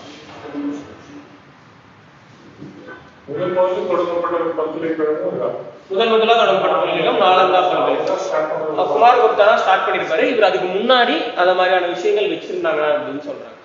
ஸோ இதுதான் மௌரிய பேரரசோட முக்கியமானது. ஸோ இதுல கொஸ்டின் எப்படி கேட்கலாம்னா, அந்த மகதனோட ஆர்டர்ல ராஜாக்கள் பேர் கேட்கலாம், மௌரியாவோட ஆர்டர்ல ராஜாக்கள் பேர் கேட்கலாம், நகர நிர்வாகம் பத்தி கொஸ்டின் கேட்கலாம், அவங்களோட நீதி எப்படி இருந்துச்சு, அதுக்கப்புறம் அசோகரோட கல்வெட்டுகள் பத்தி கொஸ்டின் கேட்கலாம். ஸோ இதுதான் இதுல கொஸ்டின் கேட்கலாம். மோஸ்ட்லி நிர்வாகம் கேட்கறாங்க. அரசரா இருந்தாலும் அவங்களுடைய நிர்வாகத்தில் மேல தான் அதிகப்படியான கொஸ்டின்ஸ் வரும். அது இப்ப கொஸ்டின் வந்து நிர்வாகத்துல இருந்து தான் கேட்கறாங்க. ஸோ இதுதான் வந்து என்ன ஒருத்தவங்க ஒரு வார்த்தைகள் யூஸ் பண்ணுவோம். இப்போ இவர் வந்து பாத்தீங்கன்னா தண்டநாயக்கர் அப்படின்னு சொல்லிட்டு யூஸ் பண்ணுவார். ஸோ அந்த வார்த்தைகள்லாம் வந்து பாத்தீங்க அப்படின்னா ஒரே ஒரு நிமிஷம். ஸோ இதுதான் வந்து பாத்தீங்க அப்படின்னா மௌரிய பேரரசுல முக்கியமானது. இதே மௌரிய பேரரசுல அடுத்து நம்ம பாக்குறது என்ன அப்படின்னு சொல்லிட்டு பாத்தீங்கன்னா நடுவுல 2 மதங்கள் தோன்றிடும். ஸோ அந்த மதங்கள் பத்தி நம்ம இன்னும் பார்க்கல. ஸோ அடுத்து அந்த மதங்கள் பத்தி பார்த்துட்டு அதுக்கப்புறம் மௌரிய பேரரசுக்கு அப்புறம் என்ன நடந்துச்சு கொஞ்ச நாள் அப்படிங்கறத பார்த்து குப்த பேரரசு அப்படிங்கிறது பேர். ஸோ 2 மதங்கள். இதுல கொஸ்டின் வந்து அவ்வளவா கேட்டது கிடையாது. ஸோ பட் நம்ம லைட்டா என்ன அப்படிங்கறத மட்டும் நம்ம தெரிஞ்சுக்கலாம். ஸோ ரொம்ப அப்படிலாம் முக்கியம் இல்லை. இது எல்லாமே நம்ம வந்து பிராமணிக்கல் டாமினேஷன் நடந்துட்டு இருக்க வேத காலத்துல நம்ம பார்க்கணும். இப்போ வேத காலத்துல உங்களுக்கு யார் ரொம்ப டாமினேட் பண்றா அப்படின்னா பிராமின்ஸ் அப்படிங்கிறவங்க ரொம்ப டாமினேட் பண்றாங்க. ஸோ அந்த டைம்ல தான் உங்களுக்கு வந்து அந்த இன்டெலெக்சுவல் அப்படின்னா யோசிக்க ஆரம்பிக்கிறாங்க. ஸோ அவன் வந்து யோசிக்கிறான். இப்போ நான் வந்து காசு கொடுத்துட்டே இருக்கணும்னா ஏதோ ஜென்ரேஷன் நான் ஏன் காசு கொடுக்கணும் அப்படின்னு சொல்லிட்டு ஒரு கேள்வி கேட்பாங்களா, அந்த பாயிண்ட் அப்படிங்கிறது வரப்போகுது. அதுக்கு மெயின் காரணம் என்ன அப்படின்னா அரசு உருவாயிருச்சு. அவன் தனித்தனியா வாழ்ந்துட்டு இருந்தப்போ அவனை ஒரு கட்டுப்பாட்டுக்குள்ள கொண்டு வரான். அந்த கட்டுப்பாட்டுக்குள்ள வரும்போது அவன் ஏன் நான் இதெல்லாம் பண்ணணும் அப்படின்னு சொல்லிட்டு ஒரு கேள்வி கேட்கும். அடுத்து என்ன அப்படின்னா வேத மதத்தோட கடுமையான தாக்குதல். ஸோ மேல இருக்கிறவங்களுக்கும் பிரச்சனை இல்லை, பிராமணாஸ்க்கும் சத்திரியாஸ்க்கும் பிரச்சனை இல்லை, ஆனா வைசியாஸ்க்கும் சூத்தாஸ்க்கும் அது ஒரு பிரச்சனையா இருந்திருக்கும். அப்ப அந்த பிராமண மதத்தோட தாக்குதலும் அவங்க வந்து ஒரு செயல் செய்யறத சுருக்கத்தை தடுக்குது. ஸோ அப்ப இது எல்லாமே என்ன அப்படின்னா அவனுக்குள்ள ஒரு தீர்க்கமான ஒரு முடிவு எடுக்கிறதுக்கு அந்த முடிவு தான் என்ன அப்படின்னா 2 புதிய மதங்கள் அப்படிங்கிறது தோன்ற ஆரம்பிக்குது. ஸோ இந்த இது பாத்தீங்க அப்படின்னா ஃபர்ஸ்ட் அதுவும் இல்லாம அவன் நிறைய தெரிஞ்சுக்கிறான். ஸோ நிறைய வெளி உலகத்துக்கு போறான். வெளி உலகத்துல போகும்போது இங்க அங்கெல்லாம் ஜாதி அப்படின்றதுலயே இங்க மட்டும் ஏன் பாக்குறாங்க அப்படிங்கிறத பார்த்துட்டு அது போக மூட நம்பிக்கைகள், இங்க மக்கள் வந்து சாதாரண மூட நம்பிக்கைகள் நிறைய வச்சு அந்த மூட நம்பிக்கைகள், அதுக்கப்புறம் வேள்வி சடங்குகள், அந்த உபநிடங்கள்லாம் பாத்தீங்கன்னா சான்ஸ்கிரிட்ல இருக்கு. அது சாதாரண மக்களுக்கு புரிய முடியல. அதே மாதிரி அடிமை முறை, ஜாதி முறை, இது எல்லாமே வந்து அவனுக்கு என்ன ஆகுது அப்படின்னு சொல்லிட்டு பாத்தீங்கன்னா அவன் புதுசா இன்னொரு இது உருவாக்கலாம் அப்படின்னு சொல்லிட்டு உருவாக்கலாம். அப்படி உருவானதுதான் என்ன அப்படின்னா ஃபர்ஸ்ட் சமண மதம், 2வது புத்த மதம் அப்படிங்கிறது. ஃபர்ஸ்ட் தோன்றது சமண மதம் தான். ஸோ இந்த சமண மதத்தை தோற்றுவிச்சவர் யார் அப்படின்னு சொல்லிட்டு நம்ம எல்லாருக்குமே தெரியும், மகாவீரர் அப்படின்னு சொல்லுவாங்க. ஸோ வர்த்தமான மகாவீரர் அப்படின்னு சொல்லிட்டு இவர் தான் வந்து சமண மதத்தை தோற்றுவிச்சவர். இவர் எங்க பிறந்தாரு, எங்க இறந்தாரு, இது எல்லாமே ரொம்ப ரொம்ப முக்கியம். ஸோ பிறந்தது எங்கன்னு பாத்தீங்கன்னா வைசாலிக்கு பக்கத்தில் உள்ள குந்த கிராமம், பீகார்ல பிறந்திருப்பாரு. வைசாலி பீகார்ல பிறந்திருப்பாரு, குந்த கிராமம். பெற்றோர் பாத்தீங்கன்னா சித்தார்த்தன் திரிசா, ரெண்டு பேருமே ஒரு ராஜாக்கள்.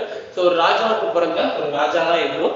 ஸோ எங்க இறந்தாரு அப்படின்னா பாவக்குடி பீகார். ஸோ வந்து சமணத்துல இருந்தீங்கன்னா நீங்க பாவம் பண்ண மாதிரியானதை அனுபவிச்சுதான் சாகணும் அப்படிங்கிற மாதிரி ஞாபகம் வச்சு. ஸோ கஷ்டப்பட்டு சாகுற ரொம்ப பாவம் பண்ற மாதிரி அதை சாகணும் அப்படின்னு சொல்லி.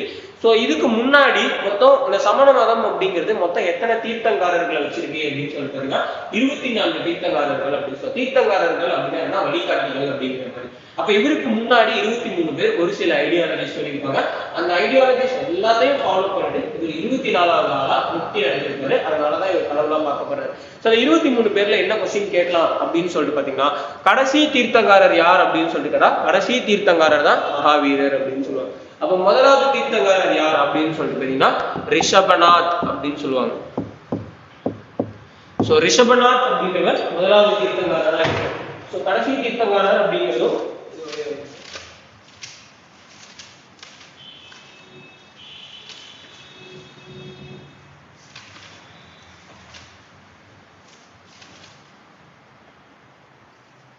ஸோ ஃபர்ஸ்ட் வந்து இவர் வந்து பாத்தீங்க அப்படின்னா ஃபர்ஸ்ட் முதல் தீர்த்தங்கர் வந்து ரிஷபநாத் இல்ல ரிஷப தேவா அப்படின்னு சொல்லுவாங்க. ஸோ ரிஷப தேவா. ஸோ முதல் தீர்த்தங்காரர் யார் அப்படின்னு சொல்லி பாத்தீங்கன்னா ரிஷப தேவா அப்படின்னு சொல்லுவாங்க. அதே மாதிரி 23வது தீர்த்தங்காரர் யாருன்னா பர்ஷ்வநாத் அப்படின்னு சொல்லுவாங்க. பர்ஷ்வநாத் அப்படிங்கிறவர் 23வது தீர்த்தங்காரர். அதே மாதிரி 24வது தீர்த்தங்காரர் யார் அப்படின்னு சொல்லிட்டு பாத்தீங்கன்னா மகாவீரர் அப்படின்னு சொல்லுவாங்க. ஒரு தீர்த்தங்காரருக்கு ஒரு சிம்பல் இருக்கும். முதலாவது தீர்த்தங்காரருக்கு என்ன சிம்பல் அப்படின்னு சொல்லிட்டு பாத்தீங்கன்னா காளை. 23வது தீர்த்தங்காரருக்கு பாம்பு. அதே மகாவீரருக்கு சிங்கம் அப்படின்னு சொல்லிட்டு இந்த 3 சிம்பல் ரொம்ப ரொம்ப முக்கியம். முதலாவது தீர்த்தங்காரருக்கு காளை, 23வது தீர்த்தங்காரருக்கு பாம்பு, 24வது தீர்த்தங்காரருக்கு சிங்கம் அப்படின்னு சொல்லுவாங்க. சோ இதுல இங்க வராது இந்த சித்தார்த்தா அப்படிங்கிற அவங்க அப்பா இருக்காரு. அவரு ஞானத்ரிகா அப்படிங்கிற ஒரு இனத்தை சேர்ந்தவர். ஞானத்ரிகா அப்படிங்கிற ஒரு அரச இனத்தை சேர்ந்தவர். அவங்க அம்மா வைஷாலி அப்படிங்கிற ஒரு அரச இனத்தை சேர்ந்த ஒரு பேர். சோ வைஷாலி பிளான் அப்படிங்கிற இவங்க 2 பேரும் என்ன அப்படின்னு சொல்லி பாத்தீங்கன்னா இந்த ஜெயின் அப்படிங்கிற வார்த்தை ஜீன் அப்படிங்கிற வார்த்தையிலிருந்து வரும். ஸோ ஜெயின் அப்படிங்கிற வார்த்தை ஜீன் அப்படிங்கிற வார்த்தையிலிருந்து வருது. இதுக்கு என்ன அர்த்தம் அப்படின்னா புலன்களை வென்றவர். ஸோ ஐம்புலன்களை அடக்குனா வாழ்க்கையில எங்கேயோ போலாம் அப்படின்னு சொல்றாங்கல்ல. ஸோ புலன்களை வென்றவர் அப்படின்னு சொல்லுவாங்க. ஸோ புலன்களை வென்றவர்கள் அப்படின்னு சொல்லிட்டு அர்த்தம். இவர் என்ன அப்படின்னு சொல்லிட்டு பாத்தீங்கன்னா 30 வயசுல அவரோட ராஜ்யத்தை விட்டு வெளியே போறாரு. ஸோ 12 வருஷம் காட்டுல அலையிறாரு. ஸோ 42வது வயதுல அவரு முக்தி அடைகிறாரு. ஸோ வர்த்தமான மகாவீரர் அப்படின்னு சொல்லிட்டு அழைக்கப்படுறாரு.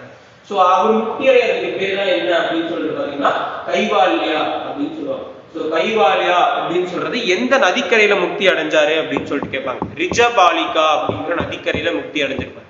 ஸோ ரிஜபாலிகா நதி அப்படிங்கிற இடத்துல முக்தி அடைஞ்சிருப்பாரு. கைவால்யம் அப்படின்னு சொல்லுவாங்க. கைவால்யம் அப்படின்னா முக்தி அப்படின்னு சொல்லிட்டு அர்த்தம். கைவால்யம் அப்படின்னு சொல்லுவாங்க. இந்த கைவால்யம் அடைச்சாரு அப்படின்னு சொல்லுவாங்க. ஸோ இதுல பாத்தீங்க அப்படின்னா இவரோட ஒய்ஃப் பேரும் டாட்டர் பேரும் கொஸ்டின் கேட்கறதுக்கான வாய்ப்பு இருக்கு. ஸோ ஒய்ஃப் பேர் என்ன அப்படின்னு சொல்லிட்டு பாத்தீங்கன்னா யசோதா அப்படிங்கிறவங்க. ஸோ யசோதா அப்படிங்கிறது இவரோட ஒய்ஃப் பேரு. பிரிய தர்ஷனா அப்படிங்கிறது இவங்க டாட்டர் பேரு. பிரிய தர்ஷனா அப்படிங்கிறது இவங்களோட பெண்ணோட பேர். இவங்களோட முதல் சீடரே யார் அப்படின்னு சொல்லி பாத்தீங்கன்னா ஒரு பெண் தான். ஸோ அந்த காலத்துல வேத மதம் அப்படிங்கிறது ஆரம்பிச்சிருச்சு. வேதிக் ரிலிஜன் ஆரம்பிச்சதுனால பெண்களுக்கு வந்து அவ்வளவு ஈக்குவல் இம்பார்ட்டன்ஸ் அப்படிங்கிறது எதுலையுமே கொடுக்கப்படல. அப்படி இருந்தப்போ இவரோட முதல் சீடரா இவர் யாரை வச்சிருக்காரு அப்படின்னு சொல்லி பாத்தீங்கன்னா ஒரு பெண்ணை தான் வச்சிருக்காரு அப்படின்னு சொல்லுவாங்க. ஸோ ஒரு பெண் தான் இவரோட முதல் சீடரா இருந்தாங்க அப்படிங்கிறதும். ஸோ இவர் வந்து என்ன பாத்தீங்கன்னா இவரோட முதல் செரிமனி அவரோட கருத்துக்களை எங்க சொன்னாரு அப்படின்னு சொல்லி பாத்தீங்கன்னா ராஜகிருகம் அப்படிங்கிற இடத்துல தான். ராஜ்கிர் பார்த்தாலும் ராஜகிருகம் அப்படிங்கிற இடத்துலதான் இவரோட முதல் கருத்துரை அப்படிங்கிறது நடந்துச்சு. ஸோ ராஜகிருகம் அப்படிங்கிறது முதல் செரிமனி நடந்த இடம் அப்படின்னு சொல்லுவாங்க. அந்த டைம்ல உட்காந்து கேட்பாங்கல்ல அவங்களோட உடனடி சீடர்கள் அவங்களதான் வந்து என்னன்னு அழைச்சாங்கன்னா காந்தாரர்கள் அப்படின்னு சொல்லிட்டு அழைச்சாங்க. அந்த முதல் இதை வந்து கேட்ட காந்தாரர்கள் அப்படின்னு சொல்லுவாங்க. முதல் சீடர்களோட பேர் வந்து காந்தாரர்கள் அப்படின்னு சொல்லுவாங்க. இது எல்லாமே ஃபேக்சுவல் டேட்டாஸ். ஸோ இது எல்லாமே கொஸ்டின் கேட்கறதுக்கான வாய்ப்பு இருக்கு. ஸோ இவரு எப்படி பிறந்தாரு இறந்தா எல்லாம் தெரியும். யசோதாங்கிற பொண்ணை கல்யாணம் பண்ணியிருப்பாரு. ஒரு குழந்தை பிறந்திருக்கோ 30 வயசு வீட்டை விட்டு வெளியே போயிருப்பாரு. தரம் அடைஞ்சு கடைசியா 13வது ஆண்டுல ஞானத்தை அடைஞ்சார். அதான் கைவல்யம்னு சொல்லுவாங்க. ஜூனர் அப்படின்னா உலகை வென்றவர் அப்படின்னு சொல்லிட்டு அர்த்தம். மகாவீரர் அப்படின்னு சொல்லிட்டு அழைக்கப்பட்டாங்க. ஸோ பார்ஸ்வநாதர் அப்படிங்கிறது 23வது. ஸோ இதுக்கு அடுத்து பார்த்தீங்க அப்படின்னா எந்த வயசுல இறந்தாருன்னா 30 ஆண்டுகள் போதனை செய்த பிறகு 527ல 72 வயசுல ராஜகிருக்கு அடியில பாவபுரி, ஸோ பீகார் பக்கத்துல இருக்க பாவபுரியில பாவமா இறந்துட்டாரு அப்படின்னு சொல்லி. ஸோ இதுதான் என்ன அப்படின்னு சொல்லிட்டு பாத்தீங்கன்னா மகாவீரரோட போதனைகள் என்னெல்லாம் அவர் சொல்றாரு. ஸோ மகாவீரோட போதனைகள் திரிரத்னா அப்படின்னு சொல்லி மும்மணிகள் அப்படின்னு சொல்லிட்டு அழைக்கப்படும். ஸோ மகாவீரோட கருத்துக்கள் பத்தி திரிரத்னான்னு சொல்லுவாங்க. அது என்ன திரிரத்னா அப்படின்னா என்ன அப்படின்னா நம்பிக்கை, நன்னம்பிக்கை. அவர் சொல்றதுல நீங்க மேல நம்பிக்கை வைக்கணும். ஐயா சொல்றதுல நீங்க மேல நம்ம விஜய் வந்து சொல்றாருன்னா அவங்க ஃபேன்ஸ் எல்லாம் நம்பிக்கை வைக்கிறாங்கல்ல. ஸோ மகாவீரரோட போதனைகள்ல ஞானத்தில் நம்பிக்கை வைத்தல், அதுக்கடுத்து நல்லறிவு, கடவுள் அப்படிங்கிறது கிடையாது என்ற கோட்பாட்டை ஏற்றுக்கொள்வது, படைத்தவன் இன்றியே இந்த உலகம் இயங்கி வருகிறது, அனைத்து பொருள்களுக்கும் ஆன்மா உண்டு, எல்லா பொருளுக்குமே ஆன்மா உண்டு, அதான் அவங்க போகும் பொருள்கள் கூட்டிகிட்டே நடந்துப்பாங்க, எந்த பொருள்களும் குடிச்சு கொண்டுடக்கூடாதுன்னு சொல்லிட்டு. அடுத்து நன்னடத்தை அப்படின்னு சொல்லுவாங்க. நன்னடத்தை அப்படிங்கிறதுல 5 விஷயமான விஷயங்களை பண்ண சொல்லுவாங்க. என்ன அப்படின்னு அதுதான் ரைட் ஆக்ஷன் சொல்லுவாங்க. இதுல 5 என்ன அப்படின்னா எந்த ஒரு உயிரினத்தையும் துன்புறுத்தக்கூடாது, அதுதான் வந்து கூட்டுறது. அடுத்து நேர்மையா இருக்கணும், அதுக்கடுத்து கருணையா இருக்கணும், உண்மையா இருக்கணும், பிறருடைய உடைமைகளுக்கு ஆசைப்படாம இருக்கணும். இந்த 3த்தையும் நீங்க ஃபாலோ பண்ணுங்க அப்படின்னு சொல்லியிருப்பாரு. இதுதான் மகாவீரரோட போதனைகள் அப்படின்னு சொல்லுவாங்க. மகாவீரரோட இது சமண மதம் எப்படிலாம் பரவ ஆரம்பிக்குது அப்படின்னு சொல்லிட்டு பாத்தீங்கன்னா ஃபர்ஸ்ட் என்ன பண்றாங்க அப்படின்னு சொல்லிட்டு பாத்தீங்கன்னா அவரோட கொள்கைகளை பரப்புறதுக்கு மடங்கள் கட்டுறாங்க. ஸோ மகாவீரர் மடலாயங்கள் அப்படின்னு சொல்லி கட்டுறாங்க. ஆண் பெண் அனைவருக்கும் இதில் சம உரிமை அப்படிங்கிறத கொண்டு வராங்க. ஏன்னா வேத மதத்துல வந்து பெண்களுக்கு எந்த உரிமையுமே கிடையாது. அப்போ ஆண் பெண் அனைவருக்கும் சம உரிமை அப்படின்னு சொல்லிட்டு கொண்டு வராங்க. அதுக்கு அடுத்து பாத்தீங்கன்னா அது அவரோட கொள்கைகளை பரப்புவதற்காக சமண துறவிகளை நியமிச்சிருப்பாரு. அந்த மதத்துக்கு யாரு ரொம்ப முக்கிய ஆதரவு கிடைச்சிச்சு அப்படின்னா பின்னாடி வந்த தனநந்தன் அப்படிங்கிறவரோட ஆதரவும், சந்திரகுப்த மௌரியர், அப்புறம் காரவேல அரசன், கிங் காரவேலா ஆஃப் கலிங்கா, கலிங்க அரசனான காரவேலனோட இது அவருக்கு கிடைச்சிச்சு. அதுக்கப்புறம் கர்நாடகால வந்துட்டாங்க. கர்நாடகால தான் வந்து என்ன அப்படின்னு சொல்லிட்டு பாத்தீங்கன்னா அவங்களோட ஸ்ட்ராங் ஹோல்டா இருக்கும். சமண மதம் அப்படிங்கிறது கர்நாடகால தான் ஸ்ட்ராங்கா இருந்துச்சு. அதுக்கு காரணம் சமண மதத்தில் 2 வகையான பிரிவுகள் ஏற்படும். திகம்பராஸ், சுதம்பராஸ் அப்படின்னு சொல்லிட்டு 2 வகையான பிரிவு ஏற்படும். அது என்ன திகம்பராஸ், சுதம்பராஸ் அப்படின்னு சொல்லிட்டு பாத்தீங்க அப்படின்னா அதான் மும்மணிகள் என்னன்னு சொல்லிட்டு 5 பெரும் சூழ்: நன்னம்பிக்கை, நல்லறிவு, நன்னடத்தை, சம்யோக் தர்ஷனா, சம்யோக் ஞானா, சம்யோக் மகாவிரதா. அதுல 5 பெரும் சூளுரைகள்: கொல்லாமை, கல்லாமை, பொய்யாமை, புலநடக்கம், பொருள் பற்றின்மை, பிறர் பொருளுக்கு ஆசைப்படாத. அதுதான் வந்து அகிம்சா, ஆஸ்தேயா, சத்யா, பிரம்மச்சரியா, அபரிகிரா அப்படின்னு சொல்லுவாங்க. இது எல்லாமே அவரோட போதனைகள் அப்படின்னு சொல்லப்படுது. ஓகே தானே? இதுல டவுட் இருக்கு? அப்படி கேட்க மாட்டாங்க. கொடுக்கறது ஒண்ணு இதை கொடுப்பாங்க, இல்லை இதை கொடுப்பாங்க. இங்கிலீஷ்ல இது வரும், தமிழ்ல இது வரும், அப்படி வரும். இது மட்டும் படிச்சா. ஸோ சமண தத்துவம் நமக்கு தெரியும்ல. ஸோ அகிம்சை தான் அவங்களோட மெயினான தத்துவம். வேற எந்த கடவுளை வழிபடுவதாலோ வேள்விகள் செஞ்சீங்கன்னா நீங்க வந்து முக்தி அடைய முடியாது. நீங்க வந்து எளிமையான ஒழுக்கமான வாழ்க்கையை வாழணும், எளிமையான வாழ்க்கையை வாழணும், பிறர் பொருளுக்கு ஆசைப்படக்கூடாது, மற்றவங்களுக்கு பொருட்படுத்தக்கூடாது. ஆமா, இவங்க கடவுளை பத்தி பேசிக்கவே மாட்டாங்க. சோ அடுத்து இவர் என்ன சொல்லியிருப்பாரு அப்படின்னா இரு பொருள் வாதம் அப்படின்னு சொல்லுவாங்க. இரு பொருள் வாதம் அப்படிங்கிறத முன்வைப்பாரு. அது என்ன இரு பொருள் வாதம் அப்படின்னு சொல்லிட்டு பாத்தீங்க அப்படின்னா வாழ்க்கை அப்படிங்கிறது அது எப்பவுமே நினைச்சுதான் இருக்கும். ஸோ வாழ்க்கை அப்படிங்கிறது இந்த உலகம் அப்படிங்கிறதுக்கு ஒரு தொடக்கமோ ஒரு முடிவோ கிடையாது. அதுல இல்ல நான் சொல்றதை மட்டும் கேட்டீங்க. உலகம் அப்படிங்கிறது ஒரு தொடக்கமோ ஒரு முடிவோ கிடையாது. அந்த உலகம் அப்படிங்கிறது அப்படியே தான் நினைச்சிட்டே இருக்கும். ஸோ ஒரு எழுச்சி இருக்கும், ஒரு வீழ்ச்சி இருக்கும், இப்படி நடந்துட்டே தான் இருக்கும்.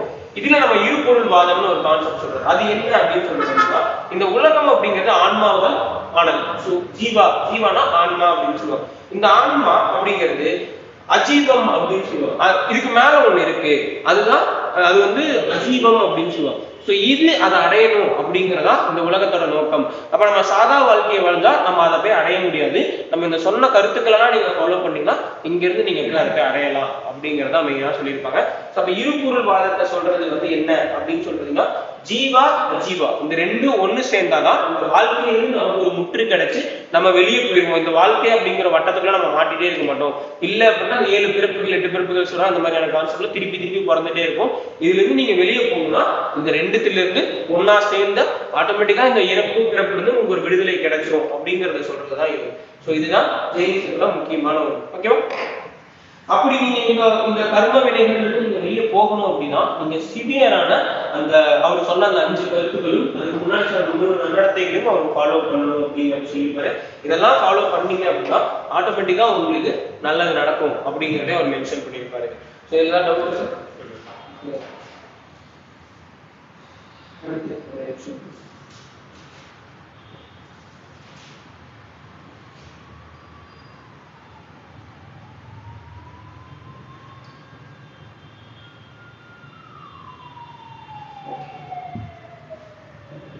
இப்படி பிரிந்த புத்த மனம் வந்து சரி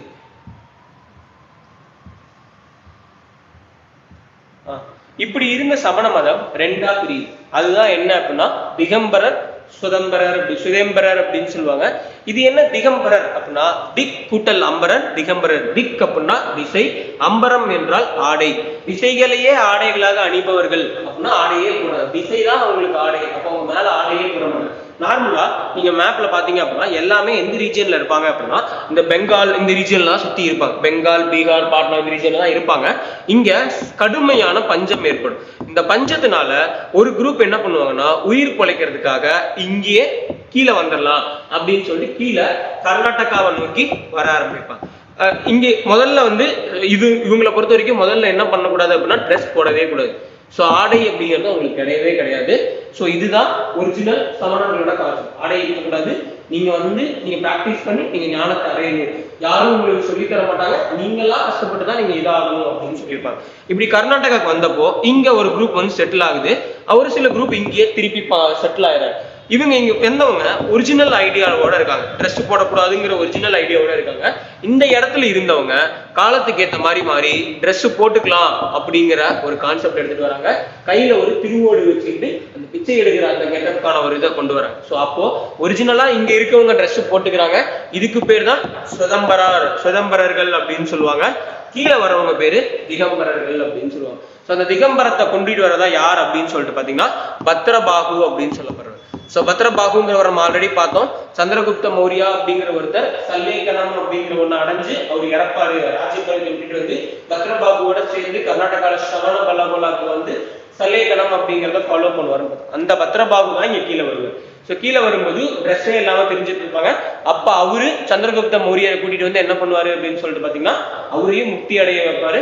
இவரும் இதாக திருப்பி இவங்க அங்க போகும்போது அவங்க எல்லாம் ட்ரெஸ் போட்டுட்டு இருப்பாங்க, கையில திருவோடு வச்சுட்டு பிச்சை எடுத்துட்டு இருக்க மாதிரி இருப்பாங்க. அப்போ ஒரிஜினல் ஐடியால இருந்தே மாறிடுவீங்கன்னு சொல்லிட்டு 2ஆ பிரிகிறாங்க. அதுதான் சுதம்பரர் அப்படின்னு சொல்லுவாங்க. சுதம்பரர் அப்படிங்கிறது வெள்ளை நிறை ஆடை அணிப்பவர்கள். அப்ப மேல இருந்தவங்க வெள்ளை கலர் ட்ரெஸ் போட்டுட்டாங்க, கீழே இருக்கவங்க ட்ரெஸ்ஸே இல்லாம சொல்லிட்டாங்க அப்படின்னு சொல்லி. ஸோ இதுலதான் டவுட் இருக்கா? ஸோ மெயினா கர்நாடகால ஸ்ரவணகொலாவில் வந்து பாத்தீங்க அப்படின்னா இந்த கோமதீஸ்வரர் ஆலயம்னு ஒரு ஆலயம், அந்த ஆலயம் தான் சமண ஆலயம் அப்படின்னு சொல்றாங்க. ஒரே கல்லால் செதுக்கப்பட்ட ஒரு சமண ஆலயம் அப்படின்னு சொல்றாங்க. கோமதீஸ்வரா டெம்பிள் வந்து ரொம்ப ரொம்ப முக்கியமானது. ஸோ இதுதான் வந்து என்ன அப்படின்னு சொல்லிட்டு பாத்தீங்கன்னா இவங்களை பொறுத்த வரைக்கும் இவங்கள இருக்கு மெயினா கூறப்படுற விஷயங்கள்.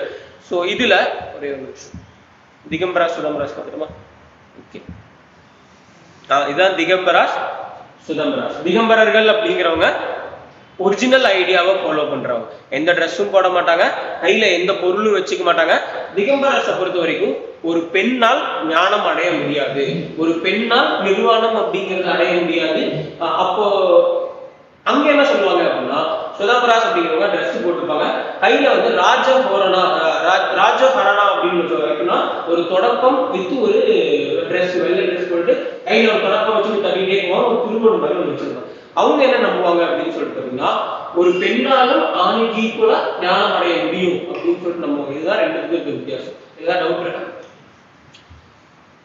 ஸோ இப்பேற்பட்ட சமணம், இப்ப நல்லா இப்படி இருந்த சமணம் அடுத்து என்ன ஆகுது அப்படின்னு சொல்லி பாத்தீங்கன்னா தமிழ்நாட்டுக்கு என்ன நடக்குது, தமிழ்நாட்டுக்கும் சமண மதத்துக்கும் என்ன பாதிப்பு அப்படிங்கறத கொஸ்டின் கேட்பாங்க. ஏன்னா நமக்கு வந்து தமிழ்நாட்டை பொறுத்த வரைக்கும் தான் சமணத்துக்கும் நமக்கும் இருக்கிறது.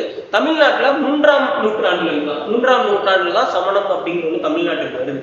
சமணம் எங்க வருது அப்படின்னு சொல்லிட்டீங்கன்னா பெரும்பாலும் ஸ்டார்டிங் பாயிண்ட் மதுரை.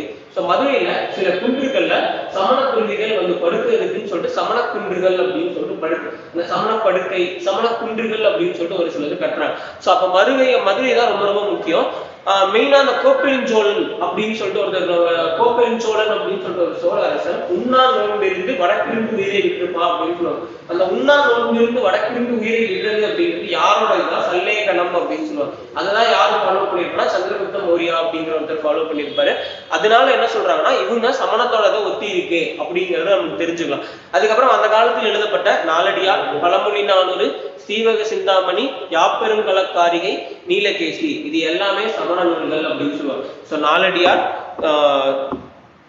நாலடியார், பழமொழி 400, சீவக சிந்தாமணி, யாப்பெருங்கலக்காரிகை, நீலகேசி இது எல்லாமே சமண நூல்கள். அதுக்கப்புறம் வஜ்ரநந்தி அப்படிங்கிற ஒருத்தரால் திராவிட சமண சங்கம் அப்படிங்கிற ஒண்ணு உருவாக்கப்பட்டுச்சு. தமிழ்நாட்டுல மதுரையில 470 AD பொது ஆண்டு. ஸோ பொது ஆண்டு பிறந்து 470 AD வஜ்ரநந்தி அப்படிங்கிற ஒருத்தரால் திராவிட சமண சங்கம் அப்படிங்கிற ஒண்ணு இருந்துச்சு. இவர் யாரோட ஸ்டீடர் அப்படின்றதுன்னா பூஜ்யபாதா அப்படிங்கிற ஒருத்தரோட ஸ்டீடரா இருந்தார். பூஜ்யபாதா அப்படிங்கிற ஒருத்தரோட ஸ்டீடரா இருந்தாரு. ஒரு கோவில்கள்லயும் இந்த ஓவியங்கள் வரைஞ்சதுல சமணத்தோட இதுல இருந்துச்சு. அதுதான் வந்து காஞ்சிபுரத்தோட ஒரு பகுதியில இந்த திருப்பதி குன்றம் கோயில்ல வந்து பெயிண்டிங்ஸ் வரைஞ்சிருப்பாங்க. அது எல்லாமே சமண பெயிண்டிங்ஸ் இருந்துச்சு. அதனாலதான் அது பேரே வந்து சமண காஞ்சி அப்படின்னு சொல்லுவாங்க. ஸோ எல்லா டவுட் சமணக்காஞ்சி 7ஆம் நூற்றாண்டில் முக்கியமான சமயங்களில் சமணமும் ஒன்று. மகேந்திரவர்மன் சமண சமயத்தை சேர்ந்தவர். பல்லவ மன்னனான மகேந்திரவர்மன் சமண சமயத்தை சேர்ந்தவர். அவரை சைவ சமயத்துக்கு மாத்தினது யார் அப்படின்னா அப்பர் அப்படின்னு திருநாவுக்கரசர் அப்பர் அப்படின்னு சொல்லிட்டு அழைக்கப்பட்டவர் தான். அவர் வந்து சைவ சமயத்துக்கு மாத்திருப்பாரு. அதுக்கப்புறம் தான் அவர் சைவ சமணர்களையே கொன்றிருப்பாரு. ஸோ சமணர்களே அவர் கொன்றிருப்பாரு. ஸோ இது வந்து பாத்தீங்க அப்படின்னா ஜெயினா காஞ்சி, அதாவது சமண காஞ்சி அப்படின்னு சொல்லுவாங்க. காஞ்சிபுரத்தை சமண காஞ்சின்னு சொல்லுவாங்க. அவங்க சொல்றது எல்லாமே நமக்கு தெரியும். ஒரு கடும் துறவு இருக்கணும், எளிமையான பற்றற்ற வாழ்க்கையை வாழணும், உண்ணா நோன்பிருந்து முழு பட்டினி இருந்தா கடைசியில உயிரை விடணும். அதுக்கு அடுத்து பாத்தீங்கன்னா அகிம்சா அப்படிங்கிறத ஒவ்வொரு நாளும் கட்டாயமா இது பண்ணுவோம். மூக்கை வந்து மூடிக்கணும். ஏன்னா மூச்சு காத்துல கூட ஏதாவது ஒரு உயிரினம் பாதிக்கப்படும். நம்ம உள்ள மூச்சு காத்துல கூட கொசு இந்த மாதிரியான உயிரினங்கள் பாதிக்கப்பட்டுருமோன்னு சொல்லிட்டு மூக்கை மூடிக்கணும்னு சொல்லுவாங்க. மயில் பீலை வந்து கையில வச்சுட்டே இருக்கணும். அந்த படத்துல கூட இந்த சமணர்களோட வடிவேல் காமெடியோ விவேக் காமெடியோ ஸோ அந்த மாதிரியான ஒரு இதுதான். ஸோ 5 வகையான நிலைகள்: மனம் மற்றும் புலன்களால் கிடைக்கும் அறிவு. அதுக்கடுத்து சமண நூல்கள் துறவிகள் மூலமா நமக்கு ஒரு அறிவு கிடைக்கும். 2 கடந்த காலம் எதிர்காலம் தொலைவில் உள்ளவை பற்றிய அறிவு. அதுக்கடுத்து அடுத்தவர் மனதில் உள்ளதை அறிவது. அதுக்கடுத்து அனைத்து பந்தங்களும் வினையால் ஏற்பட்ட தடைகளை நீக்கி பிறகு எல்லாத்தையுமே நீங்க ஆன்மாவுக்கு ஒரு நிம்மதி கிடைக்கும்ல. ஸோ இது எல்லாமே பாத்தீங்கன்னா ஒரு அட்வைஸ் பண்ற மாதிரியான ஒரு இதுதான் இந்த புக்கு. சமண பிரிவுகள் பார்த்துட்டோம். சமண மாநாடுகள் மொத்தம் எத்தனை சமண மாநாடுகள் நடந்துச்சு அப்படின்னா 2. புத்த மாநாடுகள் எத்தனை நடந்ததுன்னா 4. ஆனா சமண மாநாடுகள் 2 தான் நடந்திருக்கு. ஃபர்ஸ்ட் மாநாடு எங்க நடந்துச்சு அப்படின்னு சொல்லிட்டு பாத்தீங்கன்னா பாடலிபுத்திரா. இது கொஸ்டின் கேட்கலாம். ஸோ பாடலிபுத்திரா நகர்ல ஸ்துலபத்தர் அப்படிங்கிற ஒருத்தர், பத்ரபாகு ஸ்துலபத்தர் அப்படின்னு சொல்லிட்டு 2 பேர் தான் சண்டை போடுவாங்க. ஸோ பத்ரபாகு ஸ்துலபத்ரா அப்படிங்கிற ஒருத்தர் 2 பேர் தான் சண்டை போடுவாங்க. இதுல பத்ரபாகு கீழே கர்நாடகா போயிடுவாரு. அதே ட்ரெஸ் இல்லாம சுத்திட்டு இருப்பாரு. சந்திரகுப்த மௌரியரையும் கூட்டிட்டு போயிடுவாரு. ஆனா இந்த ஸ்துலபத்தர் அப்படிங்கிறவர் இங்கேயே தங்கி இருப்பாரு. ட்ரெஸ் போட்டுப்பாங்க. அவர் நடத்தினதுதான் முதல் சமய மாநாடு அப்படின்னு சொல்லுவாங்க. இதுலதான் வந்து அவங்களோட நூல்களான 12 அங்கங்கள் அப்படிங்கிறது துவக்கப்பட்டது. ஸோ இந்த மாநாட்டில்தான் சுதம்பரர் திகம்பரர் அப்படின்னு சொல்லிட்டு 2ஆ பிரிஞ்சிச்சு. ஸோ அவர் திரும்பி வந்து பார்க்கும்போது இங்க எல்லாம் ட்ரெஸ் போட்டுருக்காங்க, எங்கடா போனோம் போட்டோ மாட்டி வச்சிருக்கீங்க அப்படிங்கிற மாதிரி திரும்பி வரும்போது 2ஆ பிரிஞ்சுட்டாங்க. அடுத்து 2வது சமண மாடுங்கிறது வல்லாபி நகர்ல நடந்துச்சு. வல்லாபி நகர்ல ஸோ கிருஷ்மர்னா அப்படிங்கிற ஒருத்தர் நடத்தியிருப்பாரு. இதுலயும் 12 அங்கங்கள் 12 உப அங்கங்கள் அப்படிங்கிறது தொகுக்கப்பட்டன அப்படின்னு சொல்லுவாங்க. ஸோ இந்த 2 தான் சமண மாநாடு. இவ்வளவு சமண மாநாடு இருந்தது இல்லைங்க. இது ஏன் ஃபெயிலியர் ஆச்சு, ஏன் வீழ்ச்சி? இப்ப சமண மதம்னு ஒரு மதம் இருக்கா? இல்ல, அவ்வளவா இல்ல, கன்ஃபைன் ஆயிடுச்சு. இங்கன்னா நார்த் இந்தியாவில் குஜராத்ல அந்த சில ஃபாலோ பண்றதும் கர்நாடகாவில் ஒரு சில பேரும் ஃபாலோ பண்றது. ஸோ இது வஜ்ரநந்தி இதெல்லாம் பார்த்துட்டோம். இது நோட் பண்ணி வச்சுங்க. மதுரையிலிருந்து 15 கிலோமீட்டர் தொலைவில் கீழக்குயில்குடி அப்படிங்கிற ஒரு இடத்துல ஒரு சமணர் மலை இருக்கு அப்படின்னு சொல்லுவாங்க. இது அவங்க சமண துறவிகளால் உருவாக்கப்பட்டது. இங்கதான் சமண படுக்கைகள், அவங்க படுத்து தூங்குறதுக்கான இடம். அதே மாதிரி மதுரையிலிருந்து 25 கிலோமீட்டர்ல அரிட்டாப்பட்டி அப்படிங்கிற இடத்துல ஒரு கலிஞ்ச மலை அப்படிங்கிற ஒரு மலை இருக்கு. இங்கேயும் அவங்க பாண்டவர் படுக்கை அப்படின்னு சொல்லிட்டு அழைக்கப்படும். அதான் சமண படுக்கைகள் அப்படின்னு சொல்லுவாங்க. அரவோர் பள்ளி அப்படிங்கிறது சமண துறவிகள் வாழ்ந்த இடம் அப்படிங்கிறத மணிமேகலை அப்படிங்கிற ஒரு நூல் குறிப்பு. கொஸ்டின் கேட்டா இந்த 3 பாயிண்ட்ல உங்களுக்கு தமிழ் சொசைட்டில தான் கொஸ்டின் கேட்குது. ஹிஸ்டரியில கேட்கலன்னா கூட உங்களுக்கு தமிழ் சொசைட்டி அந்த யூனிட் 6 அப்படின்னு சொல்லிட்டு ஒரு பாட்டு இருக்கும், அதுல இந்த கொஸ்டினே கேட்கலாம். ஸோ அப்போ மதுரையிலிருந்து 15 கிலோமீட்டர்ல கீழக்குயில்குடி அப்படிங்கிற ஒரு சமணர் மலை இருக்கு, சமண துறவிகளால் உருவாக்கப்பட்டது. அதே மாதிரி மதுரையிலிருந்து 25 கிலோமீட்டர்ல அரிட்டாப்பட்டி. இந்த அரிட்டாப்பட்டி தான் என்ன அப்படின்னு சொல்லிட்டு பார்த்தீங்கன்னா முதலாவது அரிட்டாப்பட்டி ஒரு ஆராய்ச்சி வருது அப்படின்னு சொல்லிட்டு போராட்டம் பண்ணாங்க. ஸோ அந்த வருதுதான் அதுல கலிஞ்சமலை அப்படிங்கிறத பாண்டவர் படுக்கை அப்படின்னு சொல்லுவாங்க. அதே மாதிரி மணிமேகலையில அரவோர் பள்ளி அப்படின்னா சமண பள்ளிகள் அப்படிங்கிறது மணிமேகலை அப்படிங்கிற ஒரு நூல் சொல்லுது. மணிமேகலைங்கிற நூல் என்ன நூல் அப்படின்னு சொல்லி பார்த்தீங்கன்னா மணிமேகலைங்கிறது பௌத்த சமயம் சார்ந்த நூல். ஆனா அதுலயும் சமண படுகைகள் பற்றி சமண துறவிகள் பற்றி சொல்றதுனால இது ரொம்ப ரொம்ப முக்கியம். ஏன்னா உங்களுக்கு கொஸ்டின் கேட்பது மணிமேகலை சமணம் சார்ந்த நூலா பௌத்தம் சார்ந்த நூலா கேட்கலாம். மணிமேகலையே ஒரு பௌத்த துறவி தான். ஸோ அது பௌத்தம் சார்ந்த நூல். அப்ப இந்த பாயிண்ட பார்த்துட்டு அது சமணம் சார்ந்த நூல் நமக்கு நினைக்க தோணும். ஸோ அப்ப அது தப்பு அப்படின்னு சொல்றாங்க. ஓகே, தமிழ்நாட்டில் வேற எங்கெல்லாம் இருக்குன்னா கழுகுமலை, மதுரை சித்தன்னவாசல், சீயமங்கலம், காஞ்சிபுரம், எண்ணாயிரம், மேல் சுத்தாமூர் இந்த இடத்துலலாம் பார்த்தீங்க அப்படின்னா ஓவியங்கள் இருக்கு. இதுதான் சமண ஓவியங்கள் அப்படின்னு சொல்லுவாங்க. இதுக்கு அடுத்து கோவலன் கண்ணகி இவங்க 2 பேரும் என்ன கதை, சிலப்பதிகாரம் அப்படின்னு சொல்லப்பட்ட கதை. இந்த கதையில அவங்க 2 பேரும் மதுரைக்கு போகும்போது ஒரு சமண துறவியான கவுந்தியடிகள் அப்படிங்கிறவங்க தான் அவங்களை கூட்டிட்டு போறாங்க அப்படின்னு சொல்லி இது மூலமா சமணத்துல பெண் துறவிகளும் இருக்காங்க அப்படிங்கிறத நம்ம தெரிஞ்சுக்கலாம். ஸோ இப்படி இருந்த சமணம் எப்படி மற்றவங்களுக்கு ஈஸியா பரவுச்சு அப்படின்னா மக்களுக்கு புரியுற மொழியில இருந்துச்சு. பாலி, பிராகிருதம் இந்த மொழியில இருந்ததுனால ஈஸியா மக்கள் புரிஞ்சுக்கிட்டாங்க. ஏன்னா வேத நூல்கள் எந்த மொழியில இருந்துச்சுன்னா சமஸ்கிருத மொழியில இருந்துச்சு. சமஸ்கிருதம் சாதா மக்கள் படிக்க முடியாது, இப்போ வரைக்கும் அதை சாதா மக்கள் படிக்க முடியாது. ஸோ அந்த மாதிரியான ஒரு இது. அடுத்து பாத்தீங்கன்னா ஈஸியான சொல்லித்தர விஷயங்கள் ஈஸியா புரிஞ்சு. ஸோ அதுக்கு அந்த காலத்து ஆண்ட அரசர்கள், வணிகர்கள் அதை ஃபாலோ பண்ணாங்க. அதே மாதிரி ஜெயின் துறவிகளோட அந்த பெர்சிவரன்ஸ்னா என்ன அடிச்சாலும் இவன் தாங்குறான்டா அப்படிங்கிற ஒரு இது இருக்குல்ல, அந்த ஒரு இது. இப்படிலாம் இருந்த சமணம் ஏன் வீழ்ச்சி அடைஞ்சிச்சு அப்படின்னா அரசு ஆதரவை இழக்க ஆரம்பிக்குது. ஸோ எப்படி பார்த்தோம், மகேந்திரவர்ம பல்லவன் சமணத்திலிருந்து சைவ மதத்துக்கு மாற்றப்பட்டார். அப்போ மாற்றப்பட்டோடனே ஒரு சமண மதத்தில் இருந்தவர்களே கொல்ல ஆரம்பிச்சார். ஸோ அதனால அரசு ஆதரவை இழக்குது. திகம்பரர் சுதம்பரர்னு சொல்லிட்டு அவங்களுக்குள்ளேயே 2ஆ பிரிஞ்சது, ஒரு பிளவு ஏற்படுது. 3வது ஒரு மத இயக்கமாக செயலாற்றும் துடிப்பை காலப்போக்கில் சமணம் இழந்தது. ஒரு மத இயக்கமா அது இழந்துருச்சு. அதுக்கடுத்து என்ன அப்படின்னு சொல்லிட்டு பாத்தீங்கன்னா குழு மனநிலை, இது ஒரு குரூப்பா பிரியும் போது அது வீக் ஆகிட்டாங்க. அவங்களோட நடைமுறைகள் அப்படிங்கிறது ரொம்ப கடுமையானது, ரொம்ப கஷ்டமானது. எல்லாருக்கும் ஈஸியா ஞானம் அடையணும் தான் தோணுச்சு தவிர யாருக்கும் கஷ்டப்பட்டு ஞானம் அடையணும்னு தோணல. ஸோ அதனால அதுவும் ஃபெயிலியர் ஆச்சு. அதுக்கு ஈக்குவலா பௌத்த மதம் பரவனதுனால, எல்லா ராஜாக்களும் பௌத்த மதத்தை பரவனதுனால சமண மதம் அப்படிங்கிறது கம்மியாக ஆரம்பிச்சு. தசவதார படம் பார்த்தீங்கன்னா கமலம் இது கூட சொல்லுவாங்க, பிளாஷ்பேக் செய்து ராமமும் பட்டையா. ஸோ அந்த ஒரு கான்செப்ட் தான் இது. இதோட சமண மதம் அப்படிங்கிறது ஃபுல்லாக முடிஞ்சிச்சு. சென்னையில இருக்கிற எல்லா இடத்துலயும் இருக்காங்க, அவங்க கொஞ்சமான பேர் தான் இருக்காங்க. கொஞ்சம் பேர் தான் இருக்காங்க. சொல்லிக் கொள்ளும்படியே பெரிய என்ற அளவுக்குள்ளதான் இருக்கும், 10,000க்குள்ளதான் இருப்பாங்க. அவங்களுக்கே ரொம்ப பவர் கூடி இன்னைக்கு தேதிக்கு பவர் இந்த மாதிரி எக்கனாமிக்கலி பார்த்தோம். அது அவங்க அந்த பிசினஸ் கரெக்டா பண்றாங்க. மற்றவங்க அந்த பிசினஸ் அவங்க ட்ரேட்னா அந்த ட்ரேட்ல இருக்காங்க, எல்லாருமே ட்ரேடர்ஸா இருக்காங்க. அந்த எல்லாமே அவங்களோட கண்ட்ரோலுக்கு அந்த மாதிரி ஒரு இல்ல, அவங்க ப்ராப்பரா உழைச்சிருப்பாங்க, நம்ம உழைச்சிருக்க மாட்டோம். அவ்வளவுதான் சொல்றோம். அவங்க ப்ராப்பரா உழைச்சிருப்பாங்க. மத நம்பிக்கைகள் ஆள் கம்மியா இருக்கும், உங்களுக்கு எக்கனாமிக்கா ஈஸியா க்ரோ ஆயிடும். ஸோ 100 பேர் இருக்க இடத்துல 10 பேர் இருக்காங்க, 10 பேர் மட்டுமே குரூப்பா ஈஸியா பூம் ஆயிடும். இந்த 10 பேரோட ஃபேமிலி ஆட்டோமேட்டிக்கா டெவலப் ஆகும். அந்த ஜென்ரேஷன்ஸ் அப்படியே வளர ஆரம்பிச்சிடும். ஸோ நம்ம ஜென்ரேஷன் லேட் ஆகும், அவங்க கொஞ்சம் இங்க 1000 பேர் இருக்கும், அவங்க 10 பேர் தான் இருக்காங்க. ஸோ அந்த ரேஷியோ தான் வரும். ஸோ ஒரு 5 மினிட்ஸ் பிரேக் எடுத்துக்கங்க. அடுத்து புத்திசம் பார்க்கலாம். அதுக்கப்புறம் புத்திசம் என்ன அப்படின்னு சொல்லி பார்த்தீங்கன்னா புத்திசம். ஸோ புத்தர் அப்படிங்கிற ஒருத்தர் நம்ம எல்லாருக்குமே தெரியும். ஸோ இவர் என்னன்னு சொல்லுவாங்க அப்படின்னு சொல்லிட்டு பார்த்தீங்கன்னா சக்கிய முனி அப்படின்னு சொல்லுவாங்க. சாக்கிய முனி அப்படின்னு சொல்லிட்டு அழைக்கப்பட்டவர் யார் அப்படிங்கறது ஒரு வாட்டி கொஸ்டின் கேட்டிருக்காங்க. ஸோ சாக்கிய முனி அப்படின்னு சொல்லிட்டு அழைக்கப்பட்டவர் யார் அப்படின்னு சொல்லிட்டு பாத்தீங்கன்னா புத்தா. இவர் எங்க பிறந்தாரு அப்படின்னு சொல்லிட்டு பாத்தீங்கன்னா கபிலவஸ்து அப்படிங்கிற இடத்துல பிறந்திருப்பாரு. கபிலவஸ்து அப்படிங்கிற இடத்துல லும்பினி கார்டன் அப்படிங்கிற இடத்துல பிறந்திருப்பாரு. இவரோட அப்பா வந்து பாத்தீங்க அப்படின்னா இவரோட ஒரிஜினலா இவர் வச்ச பேர் என்ன அப்படின்னு சொல்லிட்டு பாத்தீங்கன்னா சித்தார்த்தா அப்படிங்கறதா இவருக்கு வச்ச ஒரிஜினலா வச்ச பேர். ஸோ சித்தார்த்தா அப்படிங்கிறது. அதுக்கு அடுத்து பார்த்தீங்கன்னா அவர் இறந்த கொஞ்ச நாள் அவங்க அம்மா இறந்துருவாங்க. அதுக்கப்புறம் வளர்ப்பு தாய் மூலமா தான் வளர்க்கப்படுவார். ஸோ இவரும் யாரை கல்யாணம் பண்றாரு அப்படின்னு சொல்லிட்டு பார்த்தீங்கன்னா யசோதரா. அவரு யசோதா, இவர் யசோதரா அப்படின்னு சொல்லுவாங்க. அதுக்கு அடுத்து பார்த்தீங்கன்னா இவருக்கு ஒரு பையன் இருக்காரு. அவருக்கு பொண்ணு, இவருக்கு பையன் ராகுலா அப்படின்னு சொல்லுவாங்க. ஒரு நாள் இவர் வந்து ஊருக்குள்ள போயிட்டு இருக்கும்போது, ஒரு நாள் நகர்வலம் வந்துட்டு இருக்கும்போது ஒரு 4 விஷயங்களை பார்க்குறாரு.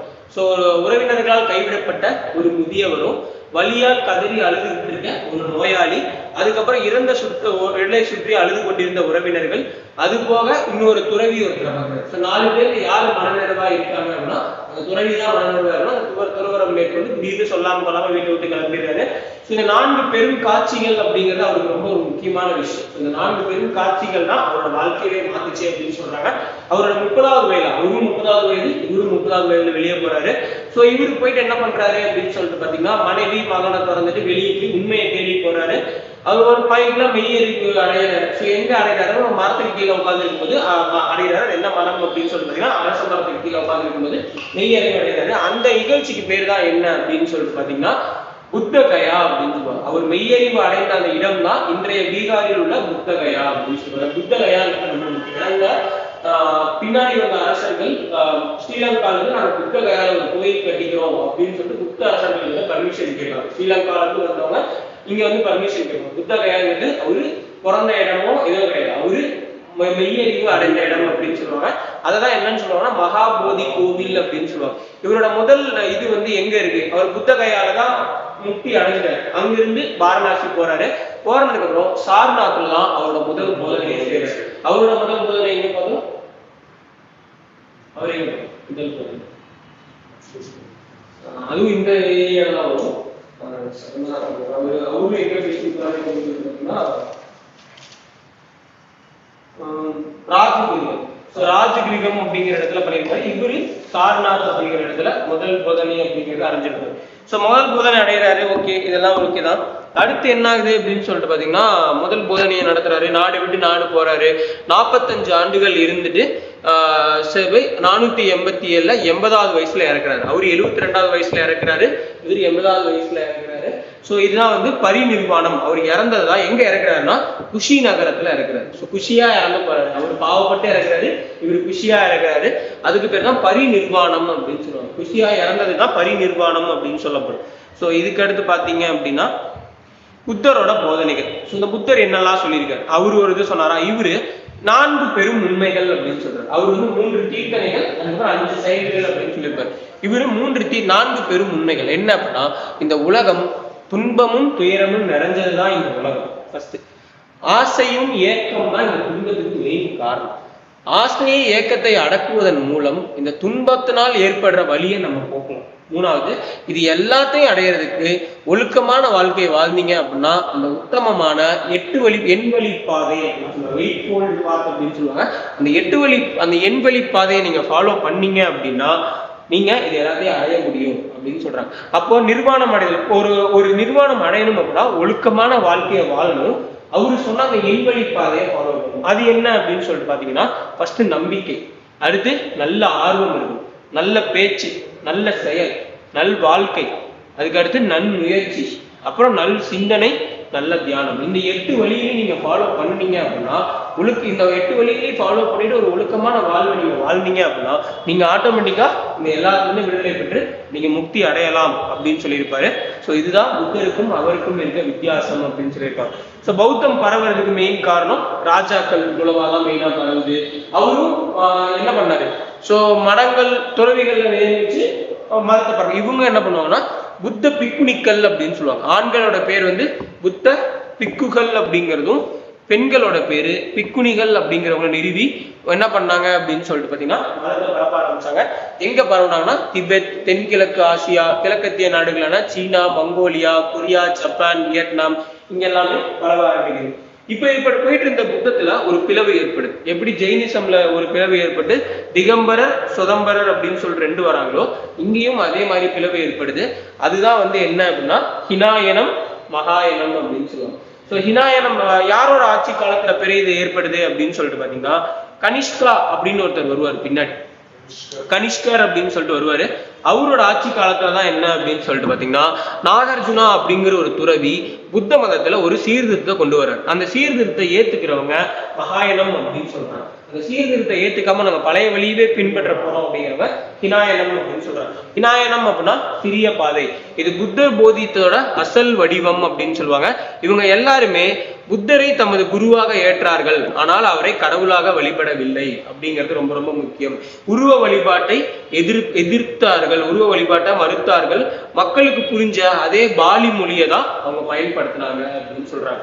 ஓகே, அடுத்து இதே மகாயனா அப்படின்னா என்ன அப்படின்னா புத்தரையே கடவுளா வழிபட்டாங்க. புத்தர் அங்க புத்தர் கடவுள் கிடையாது. ஆனா இங்க என்ன அப்படின்னா புத்தர் தான் கடவுளாக வழிபடப்பட்டார். போதிசத்துவர் அவருடைய முந்தைய அவதாரமாக கருதப்பட்டார். அது என்ன போதிசத்துவர் அப்படின்னா ஒருத்தர் புத்த மதத்தினால முக்தி அடையணும் அப்படின்னா போதிசத்துவாசன் மூலமா தான் முக்தி அடைய முடியும். அப்போ ஒரு போதிசத்துவரா ஒருத்தர் இருக்காருன்னா அவர் புத்தரோட முன்பிறவியாக கருதப்பட்டார். புத்தர் கடவுளாக இதுபட்டப்பட்டார் அப்படின்னு சொல்லுவாங்க. போதிசத்துவரோட சிலையும் புத்தர் சிலையும் நிறுவி உருவ வழிபாடு செய்ய ஆரம்பிச்சாங்க. எப்படி ஹிந்துயிசமோட இன்ஃப்ளூயன்ஸ் அங்க வர ஆரம்பிக்குது. ஹிந்துயிசம்ல தான் உருவ வழிபாடுன்னு ஒண்ணு இருக்கும், இங்கேயும் உருவ வழிபாடு அப்படிங்கிற ஒண்ணு வர ஆரம்பிக்குது. மத நூல்களை சமஸ்கிருத மொழியில் எழுத ஆரம்பிச்சாங்க. சோ இததான் யார் ஆதரிச்சா அப்படின்னா கனிஷ்கர் ஆதரிச்சாரு அப்படின்னு சொல்லுவாங்க. சமஸ்கிருதம் அப்படிங்கிறது நாமினிக்கல் டாமினேஷன் இருக்கிறதுனால தான் மற்ற 2 மதமும் தோன்றுது. ஒரு பாயிண்ட் ஆஃப் டைம்ல புத்தரும் மதத்திலையும் சமஸ்கிருதம் அப்படிங்கிறது வர ஆரம்பிக்குது. இதனாலதான் 2ஆ பிரியுது அப்படின்னு சொல்றாங்க. இதுதான் பௌத்த மதத்தோட வீழ்ச்சிக்கு முக்கியமான ஒரு காரணமா இருக்கு. ஸோ இது நாள் வரைக்கும் பாலி மொழியில பெயர் பெற்றதால் நன்கு பெயர் பெற்றிருந்தது. பின்னாண்ட சமஸ்கிருதமா மாறினதுனால மக்களுக்கு புரிஞ்சுக்கிறது கஷ்டமா இருக்கு. 2ஆ பிரிஞ்சதுல உருவ வழிபாடு இருக்கிறதும் உருவ வழிபாடு இல்லாம இந்து மதத்துக்கும் இதுக்கும் வித்தியாசம் இல்லாம போயிடுச்சு. இந்து மதத்துல இருக்கும் ஏன் இந்த மதத்துக்கு மாறணும், என் மதத்துல ஃபாலோ பண்ற எல்லாமே நீங்க பண்றீங்க, அப்ப நான் ஏன் இந்த மதத்துக்கு மாறணும், நான் இந்த மதத்துல இருந்துக்கிறேன் அப்படின்னு சொல்லிடுறாங்க. குப்த பேரரசர்கள் காலத்தில் பௌத்த மதம் அரச இதை இழந்தது அப்படின்னு சொல்றாங்க. ஸோ இது ரொம்ப ரொம்ப முக்கியம். அப்ப யாரோட காலத்துல கனிஷ்கரோட காலத்துல ஆதரவு இருந்துச்சு. ஆனா அதுக்கு அடுத்து வந்த குப்த பேரரசர்களோட காலத்துல இவங்க வேத மதத்தை தான் பின்பற்றாங்க. இவங்க எல்லாமே பிராமின்ஸ் வேத மதத்தை பின்பற்றதுனால அதுக்கப்புறம் வெளியிருந்து வந்த ஹூனர்கள் துருக்கியர்களோட படைப்பிடிப்பு அவங்களோட புத்தகத்தை எல்லாம் அழிச்சதுனால புத்த மதம் அப்படிங்கிறது வீழ்ச்சி அடைய ஆரம்பிச்சிச்சு அப்படின்னு சொல்றாங்க.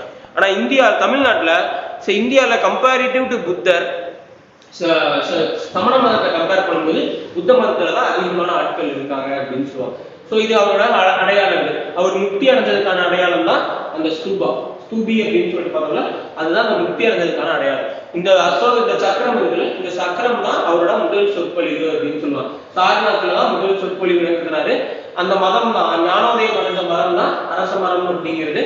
அதுக்கடுத்து அந்த கிளம்புறாரு, அதான் குதிரையில கிளம்பிடுவாரு.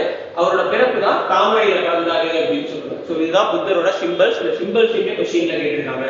ஸோ இதுக்கு அடுத்து பாத்தீங்கன்னா புத்திஸ்ட் சங்கங்கள் அப்படின்னு சொல்லுவாங்க. புத்தா சங்கம் அப்படிங்கிற ஒண்ணு ஆரம்பிச்சார். அந்த சங்கத்தோட முக்கியமான இது என்ன அப்படின்னா அந்த சங்கத்துல இருக்கவங்க தான் பிக்குணிகள் அப்படின்னு அழைக்கிறாங்க. ஆண்னா பிக்குணிகள், பெண்ணா ஆண்னா பிக்ஷுக்கள், பெண்ணா பிக்குணிகள் அப்படின்னு சொல்லிட்டு அழைக்கப்பட்டாங்க. 3 இது சொல்லுவாங்க. சைத்தியா அப்படின்னா என்ன அப்படின்னா புத்திஸ்ட் மடம் இருக்க ஒரு மெடிடேஷன் ஒரு தியானம் செய்யக்கூடிய இடம் தான் சைத்தியா அப்படின்னு சொல்லுவாங்க. புத்த மடம் தியானம் செய்யக்கூடிய இடம் தான் சைத்தியா அப்படின்னு சொல்லுவாங்க. இது விகாரா அப்படின்னா என்ன, துறவிகள் தங்கக்கூடிய இடம் தான் விகாரம் அப்படின்னு சொல்லுவாங்க. விகாரா அப்படின்னா அந்த துறவிகள் தங்கக்கூடிய இடம் தான் விகாரம். ஸ்தூபா அப்படிங்கிறது புத்தாவோட பாடியில இருந்து கிடைச்ச அந்த ரிமைன்ஸை எடுத்துட்டு போய் வச்சு சாமி கும்பிடுறதுக்கு தான் ஸ்தூபி அப்படின்னு சொல்லுவாங்க. இது 3 ரொம்ப ரொம்ப முக்கியம். ஸோ இதான் ஹினாயனா மகாயனா. ஸோ ஹினாயனா என்னன்னா புத்தரோட சிலைகளையோ உருவப்படங்களையோ வணங்க மாட்டாங்க. புத்தர் ஜஸ்ட் ஒரு குரு, புத்தர் கடவுள் கிடையாது. அங்க புத்தரோட உருவங்களையே வணங்கினாங்க. மிக எளிமையாக இருப்பாங்க. இவங்க விரிவான சடங்குகளை ஃபாலோ பண்றாங்க. தனி மனிதர்கள் முக்தி அடைவதே நோக்கம் அப்படின்னு நினைச்சாங்க. நாம தனி மனிதனா முக்தி அடைஞ்சா போதும். இங்க என்ன பண்ணுவோம்னா எல்லா உயிரினங்களையும் முக்தி அடைய வைக்கணும். பிராகிருத மொழியை பயன்படுத்தினாங்க. அங்க சமஸ்கிருத மொழியை பயன்படுத்தினாங்க. ஹினாயனம் தேரவாதம் அப்படின்னு சொல்லிட்டு ரெண்டாவது. ஹினாயனம் அப்படின்றது தேரவாதா அப்படின்னு சொல்லுவாங்க. ஹினாயனம் தேரவாதம் அப்படின்னு சொல்லி அழைக்கப்படுது. இதெல்லாம் எங்க ஃபாலோ பண்றாங்கன்னா இதை கொஸ்டினா கேட்கும் ஸ்டேட்மெண்ட் டெஸ்ட்ல.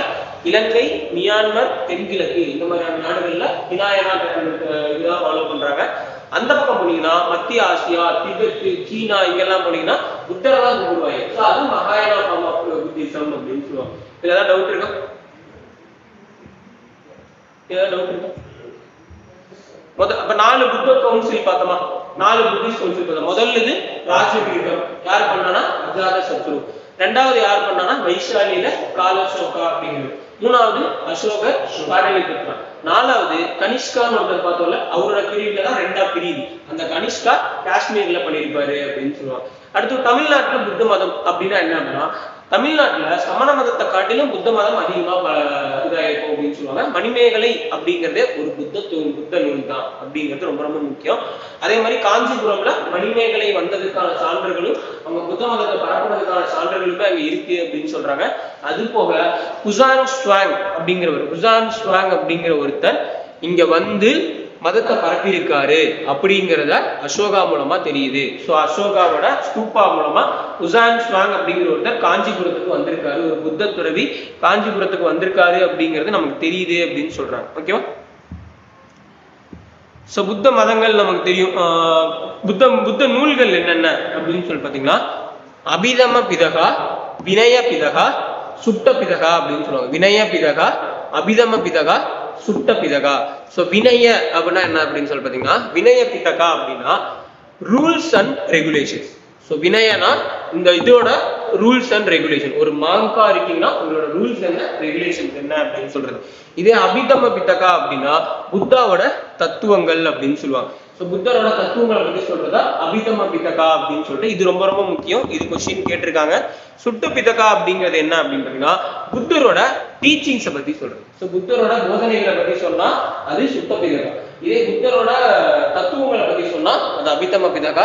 அவங்க அந்த ஒரு மடம் நடத்துறாங்க, அந்த மடத்துக்கான ரூல்ஸ் அண்ட் ரெகுலேஷன்ஸ் பத்தி சொன்னா அது வினய பிதகா அப்படின்னு சொல்லுவோம். ஸோ இதுல ஏதாவது டவுட் இருக்கா? ஓகே தானே?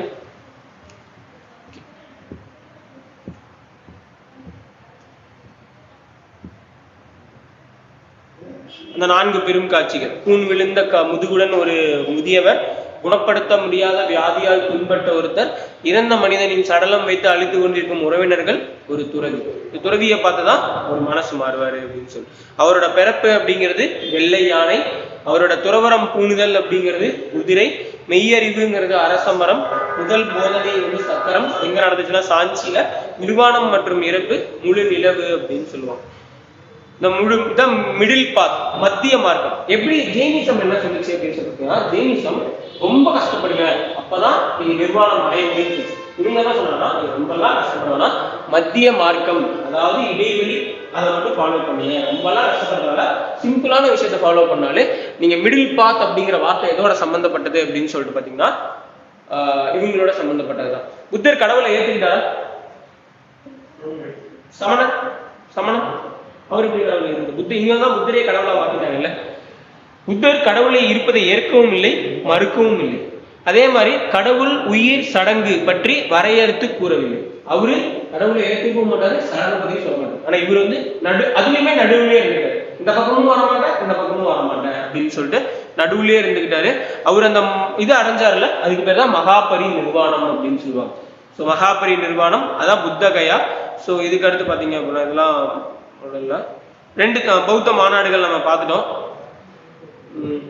இந்த 4 மாநாடுகள். முதல் இது அஜாத சத்ரு, காலசோகா, அசோகா, கனிஷ்கா அப்படின்னு சொல்லிட்டு 2த்துக்கும் இருக்க ஒற்றுமை வேற்றுமை. ஃபர்ஸ்ட் புத்த மதத்துக்கும் சமண மதத்துக்கும் ஒற்றுமை. 2 பேருமே அரச குடும்பத்தை சேர்ந்தவங்க. 2 பேருமே பிராமணிகள் டாமினேஷனால பாதிக்கப்பட்டவங்க. அப்ப நம்ம ஒரு இதை உருவாக்குவோம், எப்படி ஒரு பிராமணன் ஒரு சத்திரியரை கண்ட்ரோல் பண்றது அப்படின்னு சொல்லிட்டு அந்த டாமினேஷனால பாதிக்கப்பட்டதுனால அவங்க வெளியே வந்து இருக்க ஆரம்பிச்சாங்க. அதுதான் 2மே வேதங்களோட ஆதிக்கம் தான் பிராமணிகள் டாமினேஷனை எதிர்த்தாங்க. மக்கள் பேசிய மொழியில போதனைகள் செஞ்சாங்க. அதுதான் பாலி மொழி, பிராகிருத மொழி அப்படின்னு சொல்லுவாங்க. அனைத்து சாதியினரையும் பெண்களையும் சீரர்களா, ஏன்னா பிராமின்ஸ்ல அப்படி கிடையாது, இந்து மதத்துல அப்படி கிடையாதுங்க. ரத்த பலிகளை எதிர்த்தாங்க. ஸோ அதே மாதிரி கர்மா அப்படிங்கிற ஒரு கோட்பாட்டை ஏற்றுக்கிட்டாங்க. அப்போ நீங்க நல்லது செஞ்சா உங்களுக்கு நல்லது நடக்கும், கெட்டதை செஞ்சா கெட்டது நடக்கும். ஸோ மத சடங்குகளை நடத்துவதன் மூலம் முக்தி அடைய முடியும் அப்படிங்கிற வழி இருந்ததை மாத்திட்டு நீங்க சரியான நடத்தையும் சரியான அறிவும் இருந்தா நீங்க ஆட்டோமேட்டிக்கா முக்தி அடையலாம் அப்படிங்கிறத கொண்டு வர. அப்ப ரெண்டு பேருக்கு என்ன வேற்றுமை? சமண மதம் தீவிரமான துறவரத்தை தருது, ஆனா பௌத்த மதம் அப்படிங்கிறது இடைப்பட்ட வழியை பின்பும் நடுநிலையா இருந்தது. இந்தியாவில் மட்டுமே இருக்குது சமண மதம், ஆனா புத்த மதம் அப்படிங்கிறது உலகம் ஃபுல்லா பரவுச்சு. கடவுள் இருப்பதாக சமணம் நம்பவில்லை, ஆனால் ஒவ்வொரு உயிரிலும் ஜீவன் இருப்பதை நம்பியது. இங்க அனாத்மா எல்லையற்ற ஆன்மா, அனித்யா நிலையாமை ஆகிய கருத்துக்களுக்கு அவங்க கடவுள் இருக்கிறது அவன் அனாத்மா அனித்யா அப்படின்னு சொன்னாங்க. இவங்க ஒவ்வொரு உயிர்ப்பிலையும் ஜீவன் அப்படிங்கிற ஒரு இருக்கு அப்படின்னு சொல்லிட்டு ஒரு இருந்தாங்க. இப்போ இதை வந்து உங்களுக்கு ஸ்டேட்மெண்ட் பேஸ்ட் கொஸ்டின்ல இதை கேட்கறதுக்கான வாய்ப்புகள் இருக்கு. ஸோ இதுதான் புத்திசம், ஜெயினிசம். இதுவுமே 6th book, 9th book, 11th book, அதே மாதிரி 11th எத்திக்ஸ் புக்லயே இருக்கு. 11th ethics book full and full Tamil தான். அந்த புக்லயுமே இதை பத்தி கொடுத்துருப்பாங்க. சமய கோட்பாடுகள் அப்படின்னு சொல்லிட்டு கொடுத்துருப்பாங்க.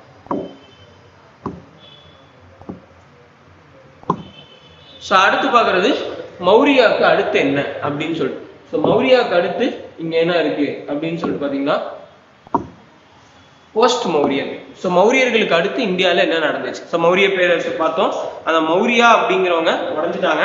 அவங்க உடஞ்சதுக்கு அப்புறம் என்ன ஆகுது அப்படின்னு சொல்லிட்டு போவோம். தண்ணி பண்ணி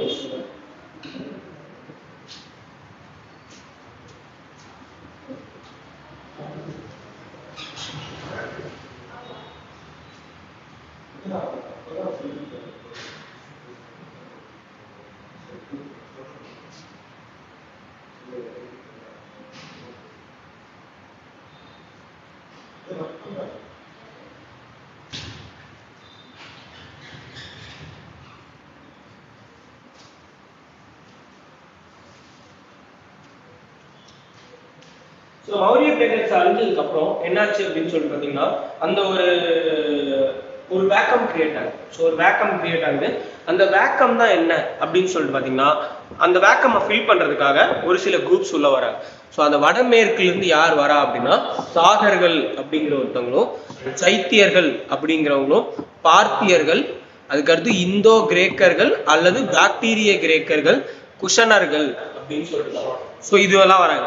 அதே மாதிரி தெற்குல இருந்து சாதவாகனர்கள் அப்படிங்கிற ஒரு குரூப் இந்தியாவுக்குள்ளேயே வராங்க. குப்த பேரரசுக்கு முன்னாடி இவங்க எல்லாமே இருக்காங்க. தெற்குல இருந்து சாதவாகனர்களும், அதே மாதிரி வடக்குல இருந்து சுங்கர்களும் கண்வர்களும் வராங்க.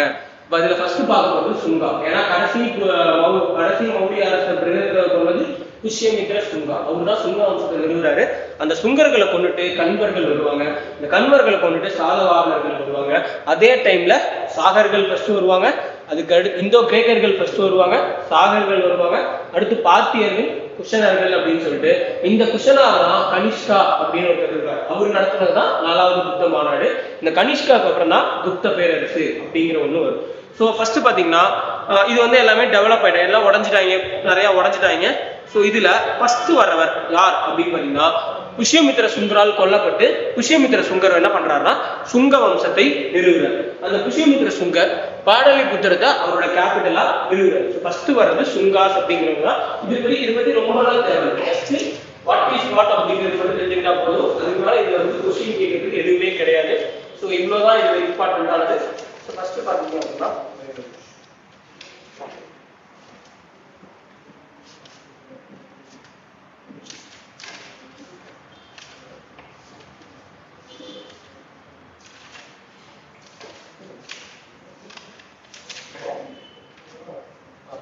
ஃபர்ஸ்ட் வரது சுங்கா. சுங்காவை கொண்டு வரது புஷ்யமித்ர சுங்கா. எது கேபிட்டல் அப்படின்னு சொல்லிட்டு பாத்தீங்கன்னா பாடலிபுத்ரா அப்படிங்கிறது அவங்களோட கேபிட்டல். இவரு அவரோட கேபிட்டல் வந்து உஜ்ஜைன் வரைக்கும் அவரோட கேபிட்டல் இருது அப்படின்னு சொல்லிட்டு அறிவிச்சிருக்காரு. ஸோ அறிவிச்சு பவருக்கு வரும்போது இவரோட பீரியட்ல இவர் 3 விதமான சண்டைகளை எதிர்கொள்றாரு. ஸோ அந்த 3 விதமான சண்டைகள் என்னன்னு மட்டும் தெரிஞ்சுக்கலாம், ரொம்பலாம் கதை தேவையில்லை. வெளியேறி வர பாக்டீரியன் கிங்கான மியாண்டர் அப்படின்னு மியாண்டர் ஒரு கிரேக்க அரசர். அந்த கிரேக்க அரசர் நார்த் வெஸ்ட் ரொம்ப உள்ள வர்றாரு, அவரையும் தடுக்கிறாரு. அதுக்கடுத்து பாத்தீங்கன்னா கலிங்க அரசரான காரவேலன் பாத்தீங்கன்னா சமண மதத்தை இது பண்ணிருக்காரு. இந்த கலிங்க அரசனோட காரவேலனையும் தோக்கடிக்கிறாரு. அதுக்கடுத்து விதர்பா ரீஜியனையும் இவர் கேப்சர் பண்றாரு. விதர்பாங்கிறது உங்களுக்கு குஜராத் மகாராஷ்டிரா இடையில தான் விதர்பா ரீஜியன் சொல்லுவாங்க. அந்த ரீஜியனையும் இவர் கேப்சர் பண்றாரு. இந்த 3 ரீஜியனுமே கேப்சர் பண்ணி இவரு சுங்க வம்சம் அப்படிங்கிற ஒண்ண நிறுவுறாரு. இது யார் அப்படின்னு சொல்லிட்டு பாத்தீங்கன்னா புஷ்யமித்ர சுங்கா அப்படின்னு சொல்லுவாங்க. இவர் எந்த மதத்தை ஃபாலோ பண்றாரு அப்படின்னு சொல்லிட்டு பாத்தீங்கன்னா இவர் ஃபாலோ பண்ணது வேத சமயம். ஸோ அப்போ இவ்வளவு நேரம் புத்திசம்னு பார்த்துட்டு இருந்த எதுவுமே இங்க வேலைக்காக ஆரம்பிக்கல. ஸோ மௌரிய பேரரசு வீழ்ந்ததுக்கு அப்புறம் புத்திசம்கான இம்பார்ட்டன்ஸ் குறைய ஆரம்பிச்சிச்சு. ஸோ வேத சமயத்தை ஃபாலோ பண்றாரு. 2 முறை அஸ்வமேத யாகம் அப்படிங்கிறத நடத்திருக்காரு. அஸ்வமேத யாகம் பண்ணாலே அவங்க வேத சமயத்தை ஃபாலோ பண்றாங்க அப்படின்னு சொல்லிட்டு அர்த்தம். இவருக்கு அடுத்து இவர் பையனான அக்னிமித்ரர் அப்படிங்கிற ஒருத்தர் வர்றாரு. இந்த அக்னிமித்ரா யார் அப்படின்னு சொல்லிட்டு பாத்தீங்கன்னா இவரு பத்தி என்ன அப்படின்னு சொல்லிட்டு பாத்தீங்கன்னா இந்த அக்னிமித்ரா அப்படிங்கிறவர் பிற்காலத்துல குப்த அரசர் அப்படின்னு சொல்லிட்டு குப்த அரசர்கள் காலத்துல காளிதாசர் அப்படின்னு சொல்லிட்டு ஒரு எழுத்தாளர் வருவார். காளிதாசர் அப்படின்னு சொல்லிட்டு ஒரு எழுத்தாளர் குப்தர்கள் காலத்துல வருவார். அவரு மாளவிகனி மித்ரா அப்படின்னு ஒரு நாடக நூல் எழுதியிருப்பார். மாளவிகனி மித்ரா அப்படின்னு ஒரு நாடகம் எழுதியிருப்பாரு. இந்த மாளவிகனி மித்ரா அப்படிங்கிறது மாளவிகாக்கும் அக்னிமித்ராக்கும் இடையில் நடந்த ஒரு காதல் கதை. ஸோ மாளவிகா அப்படிங்கிற ஒரு பெண்ணுக்கும் அக்னிமித்ரர் அப்படின்னு சொல்லப்படுற இவருக்கும் இடையில நடந்த ஒரு காதல் கதை தான் அந்த மாளவிகனி மித்ரா. அதை எழுதினது யார் அப்படின்னு சொல்லி பார்த்தீங்கன்னா காளிதாசர். அந்த ஒரு நாடகம்ங்கிறது குப்த அரசர்கள் காலத்துலதான் அந்த நாடகம் எழுதப்பட்டது. ஸோ குப்தா காலத்துல தான் அந்த நாடகம் எழுதப்பட்டது. அப்போ இது முன்னாடியே நடந்துருச்சு அப்படின்னு சொல்றாங்க. அப்போ சுங்கால 3 அரசர்கள் தான். புஷ்யமித்ர சுங்கா, 2வது அக்னிமித்ரா, 3வது தேவபூதி அப்படிங்கிறது. இந்த 3 பேர் தான்.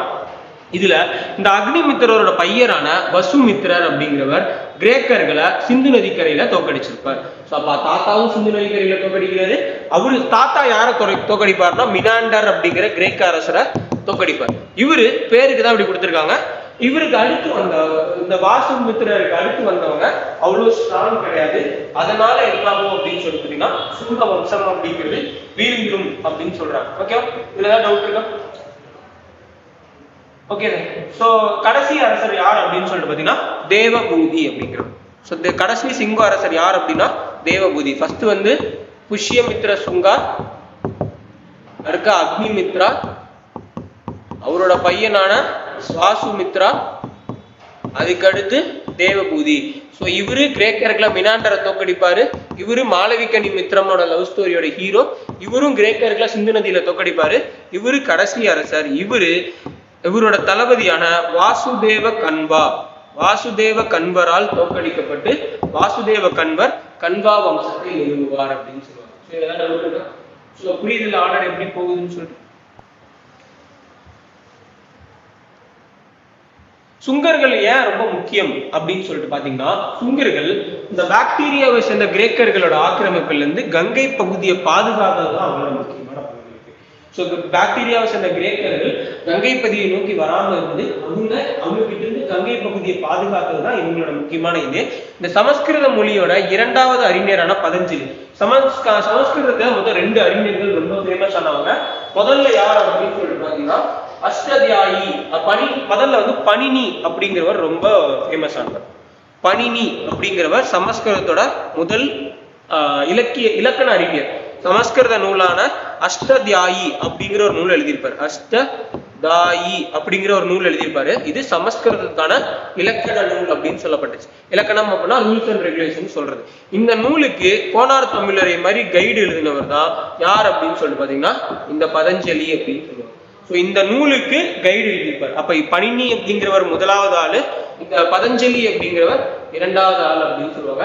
இந்த பதஞ்சலி ஆதரவிச்சவர் தான் யாருன்னா புஷ்யமித்ர சுங்கா அப்படின்னு சொல்லுவாங்க.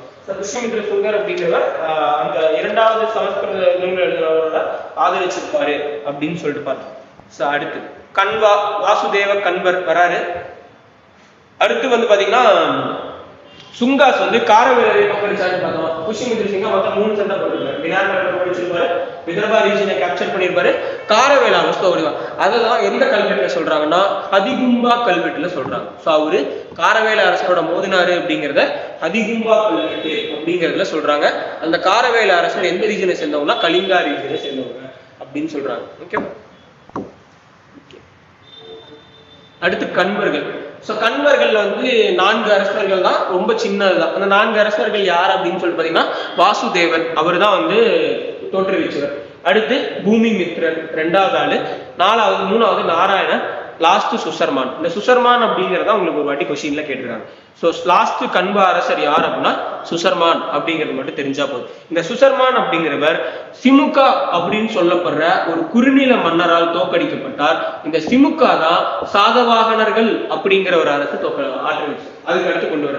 அப்ப ஃபர்ஸ்ட் வர்றது சுங்கர்கள், அடுத்து கண்வர்கள், மூணாவது சாதவாகனர்கள். இவங்க 3 பேருமே இந்தியாக்குள்ள தான் வராங்க, வெளியூர் கிடையாது. ஸோ அப்போ இந்த இதுல லாஸ்ட் அரசரா யாரு தோத்தா அப்படிங்கிறது மட்டும் கொஸ்டின் கேட்பாங்க. சுசர்மான் அப்படிங்கிறவரு. கண்வர்கள் பொறுத்த வரைக்கும் அவங்களுக்கு வந்து அவ்வளவு இம்பார்ட்டன்ஸ் எதுவுமே இல்லை, 4 அரசர்கள் தான். ஓகே, அடுத்து சாதவாகனர்கள். இந்த சாதவாகனர்கள் வந்து நார்த்ல குஷனர்கள் ஆட்சி பண்ற அதே டைம்ல தான் இவங்களும் இங்க ஆட்சி பண்ணிட்டு இருப்பாங்க. ஸோ நார்த்ல குஷனர்கள்லாம் கனிஷ்கா அவங்களோட பீரியடு, அந்த டைம்ல இவங்களும் ஆட்சி பண்ணிட்டு இருப்பாங்க. 450 ஆண்டுகள் அது பண்ணிருப்பாங்க. இதுல வந்து பாத்தீங்கன்னா சிமுகா அப்படிங்கறத இது தோற்றுவிச்சு. அப்ப சாதவாகனர்களை தோற்றுவிச்சவர் யார் அப்படின்னு சொல்லிட்டு சிமுகா அப்படிங்கிறவர் சொல்லலாம். அவருக்கு அடுத்து அவர் தம்பியான கிருஷ்ணா அப்படின்னு சொல்லிட்டு ஒருத்தர் வருவாங்க. இந்த கிருஷ்ணா அவருக்கு ஓன் வாரிசு இருக்கு. அவரோட தங்கச்சியோட பையனான சதகர்ணி அப்படின்னு ஒருத்தர் வந்து அவருக்கு வருவார். ஃபர்ஸ்ட் வரவர் சிமுகா, சிமுகாவுக்கு அடுத்து இந்த ஆர்டர் மட்டும் தெரிஞ்சுங்க, வேற எதுவும் இதுல கொஸ்டின் இல்லை. ஃபர்ஸ்ட் வரவர் சிமுகா, சிமுகாவுக்கு அடுத்து கிருஷ்ணா, கிருஷ்ணாவோட தம்பி பையனா தங்கச்சி பையனான சதகர்ணி. இந்த சதகர்ணி தான் என்னன்னு அழைக்கப்பட்டார்னா கௌதமி புத்திர சதகர்ணி அப்படின்னு சொல்லிட்டு அழைக்கப்பட்டார். கௌதமியோட புத்திரனான சதகர்ணி அப்படின்னு அழைக்கப்பட்டார். அம்மா பேரை சேர்த்து வச்சுள்ள ஒரே ஒரு அரசர் இவர் தான். அம்மா பேரால் அழைக்கப்பட்ட ஒரே அரசர் இவர் தான். இவரோட பீரியட்ல தான் சாதவாகன அரசு பேரரசானது. அப்ப கிரேட்டஸ்ட் எம்பையர் ஆஃப் சாதவாகன அரசர் யாருன்னா கௌதமி புத்திர சதகர்ணி அப்படின்னு சொல்லுவாங்க. ஸோ எதுல இருந்து எதிரி வச்சுனாங்கன்னா ராஜஸ்தான்ல இருந்து ஆந்திரா வரைக்கும், மேற்கில் குஜராத்ல இருந்து கலிங்கம் வரைக்கும், ஒடிஷா வரைக்கும் இவங்களோட ஆட்சி இருந்துச்சு அப்படின்னு சொல்றாங்க. இவரும் 2 அஸ்வமேத யாகம் நடத்தியிருக்காரு அப்படிங்கிறது ரொம்ப முக்கியம். 2 யாகம் நடத்தியிருப்பாரு இவரும்.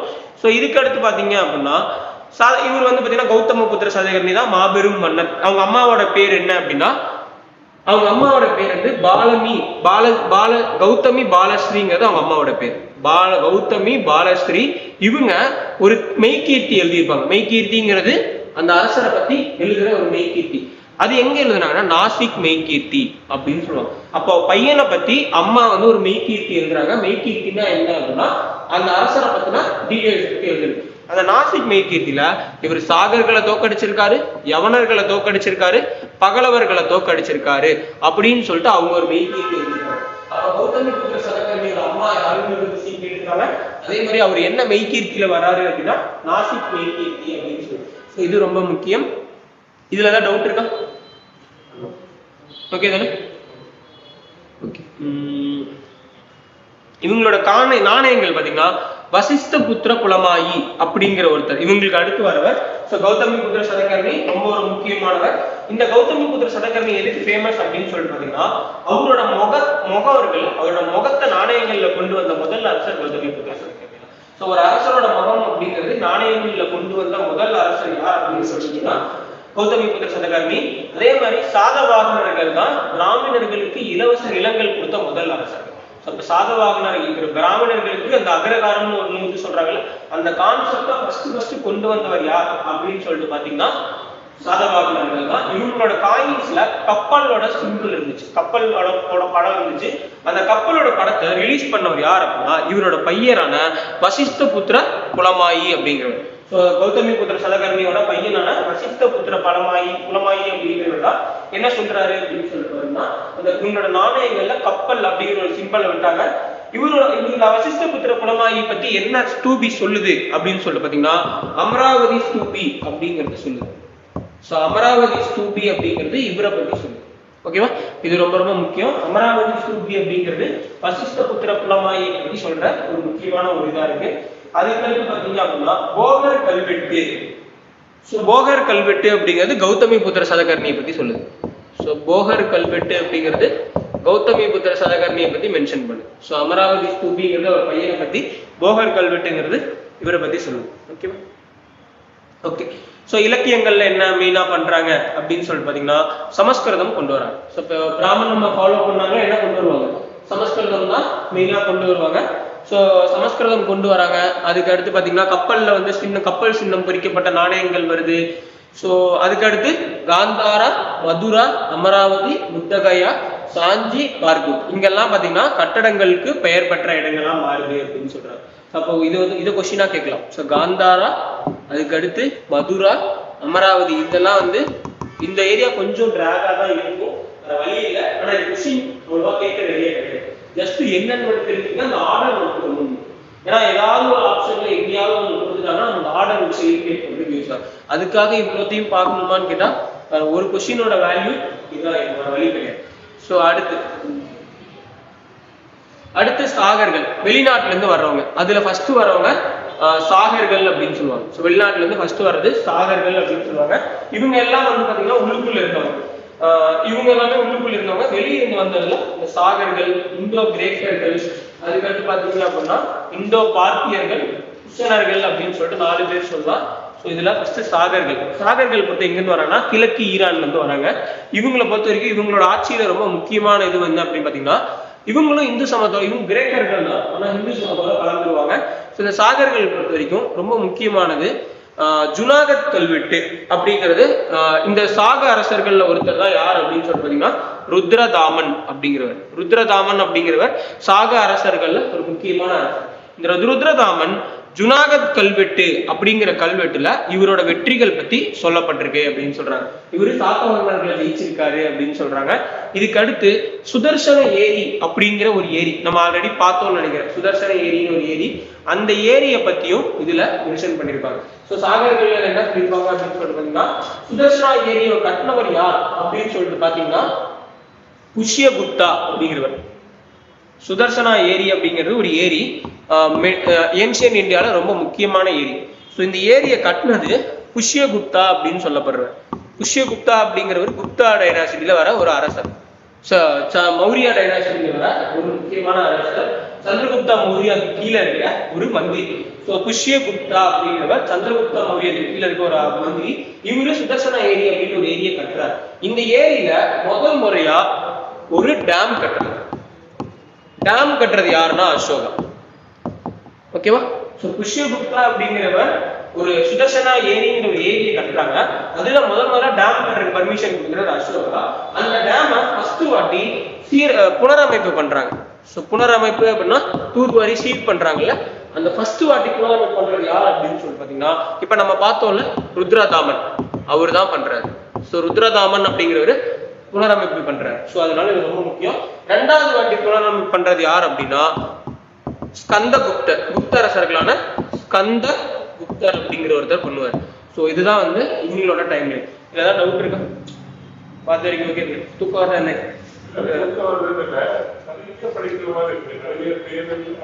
இல்ல இது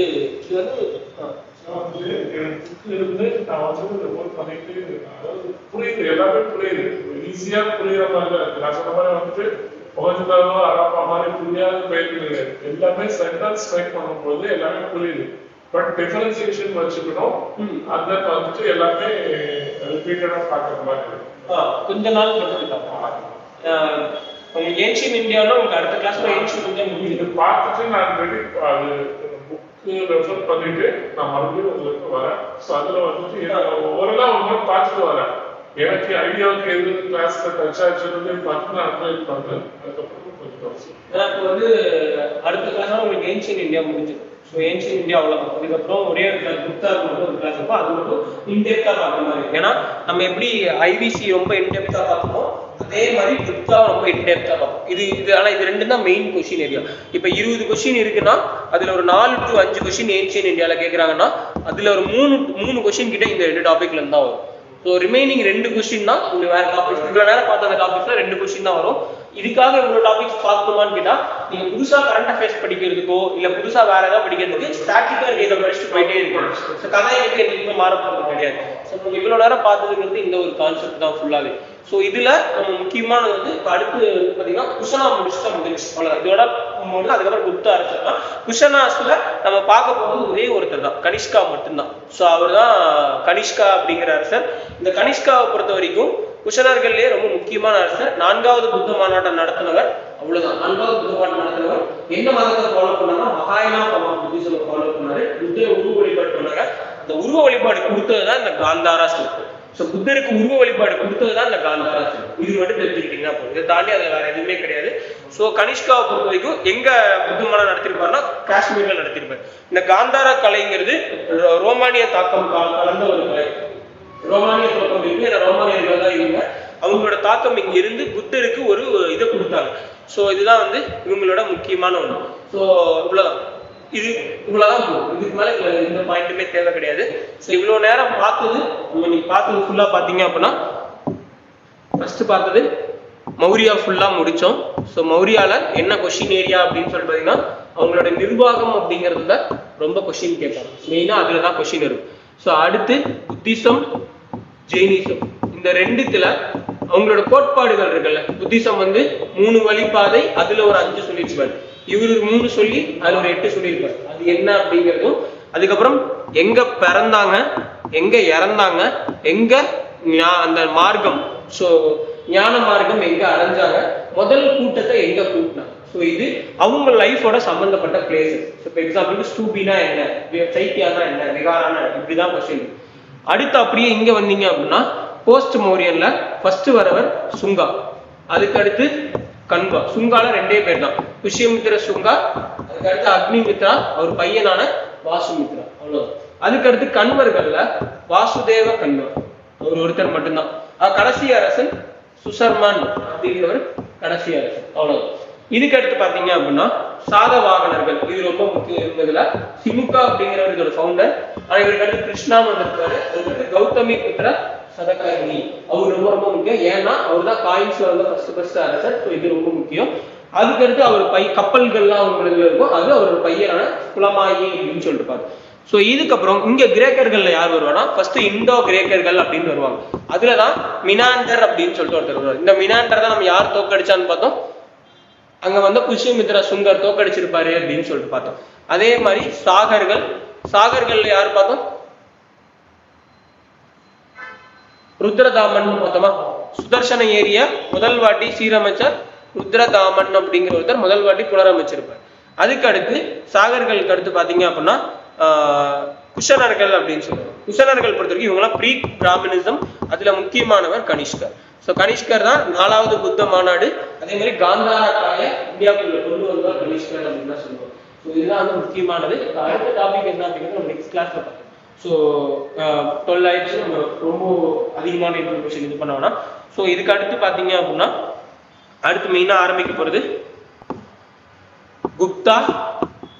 குப்தால 6 அரசர்கள், முக்கியமான 6 அரசர்கள். அந்த 6 பேர், அதுக்கு அடுத்து அவங்களோட நிர்வாகம் எப்படி இருந்துச்சு. ஸோ இது ரொம்ப ரொம்ப முக்கியமான ஏரியா. அடுத்து ஹர்ஷா. ஸோ ஹர்ஷாவோட உங்களுக்கு பண்டைய கால இந்தியா அப்படிங்கிறது ஃபுல்லா முடியுது. ஸோ இதோட எல்லாமே ஃபுல்லா கம்ப்ளீட் ஆகும். ஸோ இதுதான் நீங்க பார்த்தது எதுவுமே ஓகே, எல்லாமே ஓகே. ஒரு வாட்டி ஸ்கூல் புக்ஸ்ல பாத்தீங்க அப்படின்னா எல்லாமே 6th 9th 11th, அதுக்கப்புறம் 11th எத்திக்ஸ்ல இந்த சமய பண்பாடுகள் அப்படிங்கிற ஒரு லெசன்ல இந்த புத்திசம் ஜெயினிசம் ஒரு வாட்டி படிங்க. அடுத்த கிளாஸ்ல உங்களுக்கு ஏன்ஷியன் இந்தியா ஃபுல்லா முடிஞ்சிடும். இதோட ஏன்ஷியன் இந்தியா முடிஞ்சிருச்சு. ஸோ ஏன்ஷியன் இந்தியா முடிச்சதுக்கு அப்புறம் நம்ம என்ன பண்ணலாம் அப்படின்னா, ஒரு ஃபுல் ரிவிஷன். ஏன்ஷியன் லாஸ்ட் ஒரு ½ hour, ஏன்னா குப்தா ரொம்ப நேரம் ஆகாது. ஸோ குப்தா அரசர்கள் அந்த இதுதான். ஸோ அதுக்கப்புறம் நம்ம ½ hour அந்த ஃபுல் ரிவிஷன் பண்ணிட்டு ஏன்ஷியன் இந்தியாவில் இந்த மாதிரி என்ன மாதிரி கொஸ்டின்ஸ் கேட்டிருக்காங்க அப்படிங்கிறத நம்ம